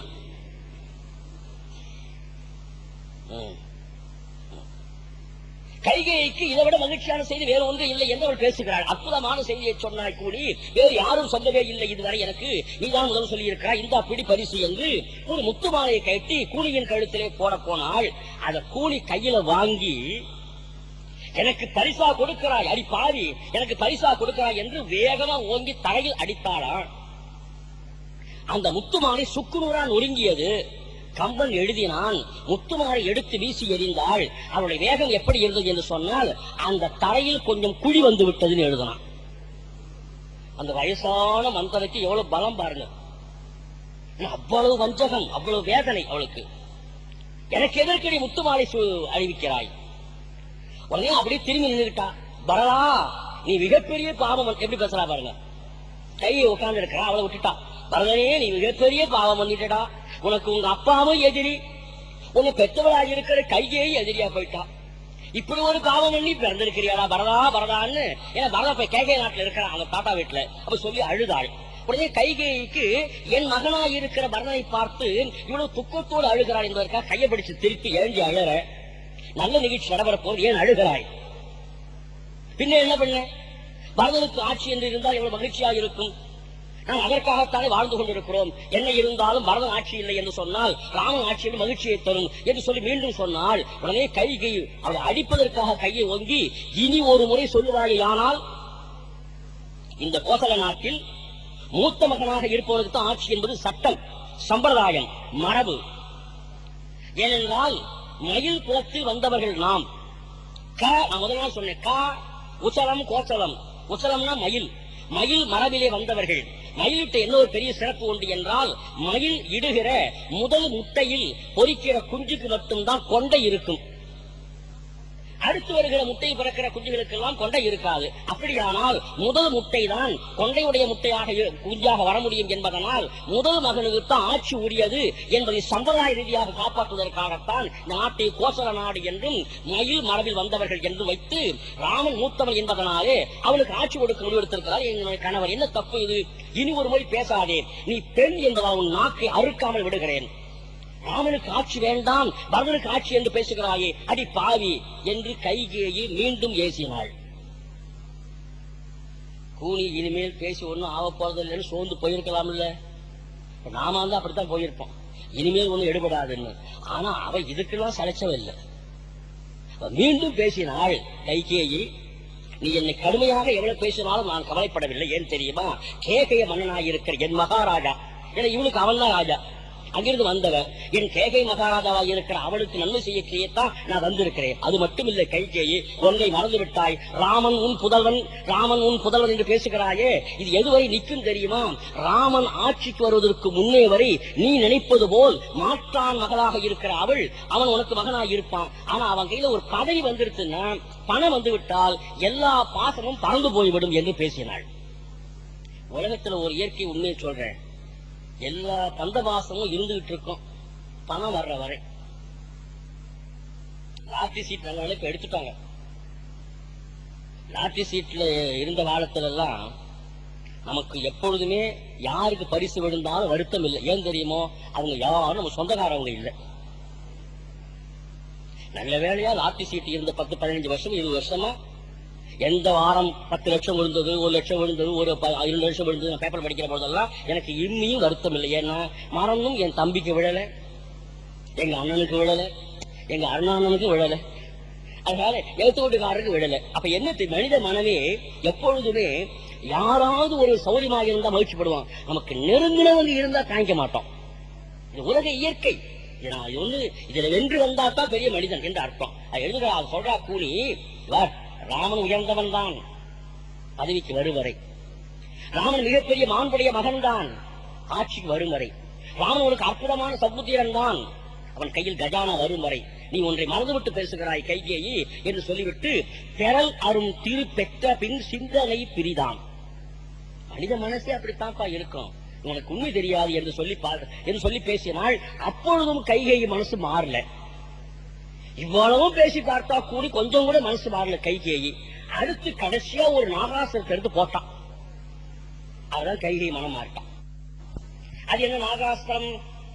கூனி கையில வச்சிருந்தன்னு கேட்டா ஒரு அற்புதமான அஸ்திரம். அவ கடைசியா தான் பேச முடிவு பண்ணிதான் அதை எடுத்து போட்டா.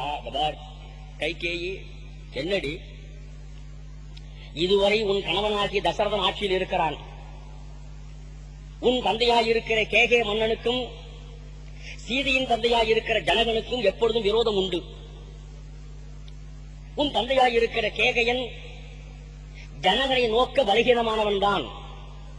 ஜனகன் தசரதனுக்கு சம்பந்தி, ராமனுக்கு மாமனார், சீதைக்கு அப்பா.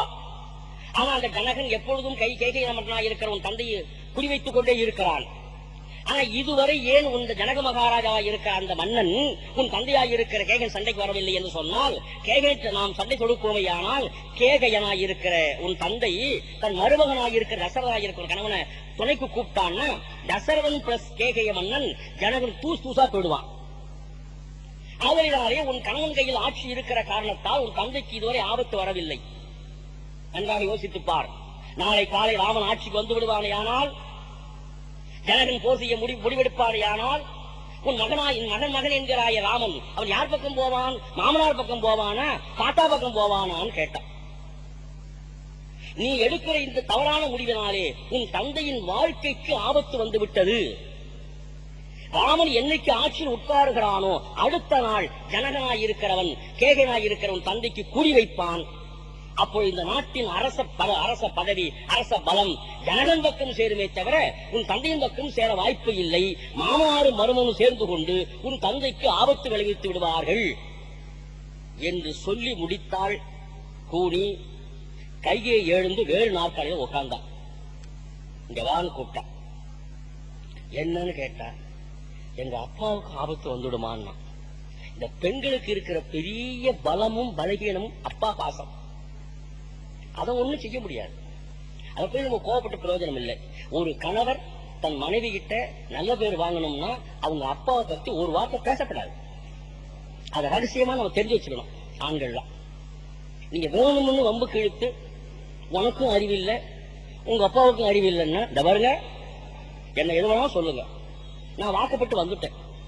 எங்க அப்பா கிளிய வளர்த்து அவ கிளியான். இப்ப நம்மளாம் யாரு? பூனை. எங்க அப்பா கிளிய வளர்த்து ஒரு பூனை கையில கொடுத்துட்டாரு. எங்க அப்பா என்னை எப்படி வளர்த்தா தெரியுங்களா? பாழுங்கணத்துல தள்ளி விட்டார். நம்ம ஊர் என்னமோ ஒரு பாழுங்கிணறு மாதிரியும் இதெல்லாம் சொல்லுவார்கள். அதனால இவர் இதெல்லாம் செஞ்சதுனால எங்க அப்பா தப்பு செய்துட்டால் நான் நொந்து போயிருக்கிறேன். இதுல நீங்க மேலும் எங்களுக்கு எந்த புள்ள வேல் பாய்ச்சற மாதிரி எங்க அப்பா பத்தி பர சொல்லுகிறீர்களே, இன்னும் ஒரு முறை சொல்லாதீர்கள், என்ன திட்டுங்க, வந்துட்டேன், வேற வழி இல்ல, எதுக்கோ வாக்கப்பட்டு அப்படின்னு சொல்லி அதுக்கு மேல நம்ம வார்த்தை சொன்னா நமக்கு கேவலம் என்று சொல்லி நம்ம ரொம்ப மரியாதையாக அவர் நடத்துவார்கள். இந்த ரகசியம் தெரிந்து கொண்டு மனைவி வேணா திட்டுங்க, ஆனா மனைவியை பெற்றவங்க அவங்க அப்பாவை சொல்லப்படாது. என்ன சொல்லணும்னா, தபார் உனக்கு இவ்வளவு அறிவு இல்லையே, ஆனா உங்க அப்பா எவ்வளவு பெரிய அறிஞன்னு சொல்லுங்க, அவர் வளர்த்த பண்ணி ஏற்று பண்ணி நீ இருக்கன்னு சொல்லுங்க. அவளுக்கு உடனே நம்ம அப்பாவை பாராட்டாங்க, என்ன திட்டிட்டு போங்க பரவாயில்லை என்று சொல்லி.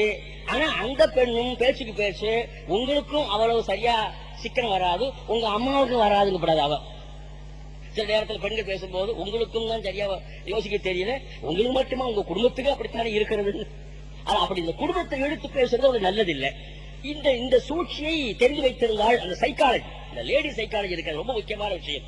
கிச்சன் கேபினட் சொல்ற மாதிரிங்க, இந்த அடுப்பங்கரை ஆட்சி முறை அதுல ரொம்ப அழகா போட்டா ஒரு அணுகுண்ட தூக்கி உங்க அப்பாவுக்கு ஆபத்துனா ஏச்சு உட்காந்து விட்டா கைகை வேற நாற்காலியில, இங்க வாங்க இங்க வாங்க, என்னடி உட்கார், ரொம்ப நேரம் பேசியிருக்க, காஃபி சாப்பிடுறியான்னா உடனே கூலி முடிவெடுத்துட்டா, சரி நம்ம விஷயத்துக்கு வந்துட்டான்னு. எங்க அப்பாவுக்கு அப்படின்னா ஆபத்து வந்துருமா? ஆமான்னு சொல்றேன், உங்க அப்பா இவ்வளவு நாளா பத்திரமா இருக்கிறதுக்கு காரணம் உன் புருஷன் ஆட்சியில் இருப்பதனாலதான். இப்ப நாளைக்கு பரதன் ஆட்சி வந்து விட்டான்னு வச்சுக்க, பரதனா இருக்கிற உன் மகனும் உங்க அப்பாவா இருக்கிற கேகையிலும் சேர்ந்து இருப்பார்கள். ஆனால் கடைசி காலம் வரையும் ஜனகன் கிட்ட வரமாட்டான், உங்க அப்பாவுக்கு ஆபத்து வராது. அதுக்காக சொல்லி கொடுக்கிறேன், பெண்கள் அரசியல் பேச ஆரம்பித்தால் எவ்வளவு ஜாக்கிரதையா பேசுவாங்கிறதுக்கு இதுவே சான்று. அவ்வளவு கெட்டிக்காரர்கள் பெண்கள் என்று நாம் புரிந்து கொள்வோம். அதுக்கு மேல ஒண்ணு பேச வேண்டாம். அந்த வகையில அந்த கூலி சொன்ன உடனே கைகை கிட்ட கூப்பிட்டு காஃபி சாப்பிடுன்னு சொல்லிட்டு சொன்னா, என்ன பண்ணணும்ங்கிற, இது எப்படி மாற்ற முடியும், எனக்கு ஒண்ணும் தோன்றவில்லைன்னா. அப்படி கேள், நான் சொல்றேன். சம்பாசுர போர்ல உன் கணவனாக இருக்கிற ரசோதனுக்கு உதவி செஞ்ச இல்ல? ஆமா செஞ்சேன். அப்ப உன் கணவன் உனக்கு என்ன செய்தார்? ஒரு 10,000 பட்டு வாங்கி கொடுத்தாரா? வாங்கி கொடுக்கல, கொடுத்திருக்கலாம் தசரதன். நீங்க அப்பப்ப மனைவிக்கு கணக்கு கொடுத்து பணத்தை கொடுத்துமே தவிர 2 வாரம் கேள் சொல்லி வச்சோம்னா அது எந்த நேரத்துல வெடிக்குன்னு தெரியாது. இந்த பெண்டிங் வைக்கவே கூடாது. மனைவி கிட்ட விஷயம் இப்பவே வாங்கிக்க போ, முடிஞ்சு போச்சு என்று சொல்லி விட்டோம். அப்புறம் வாங்கிக்கலாம்னா அப்புறம் பெரிய வெடிகுண்டாவது வந்து தயாராயிடும். அதனால அந்த வகையில தசரதன்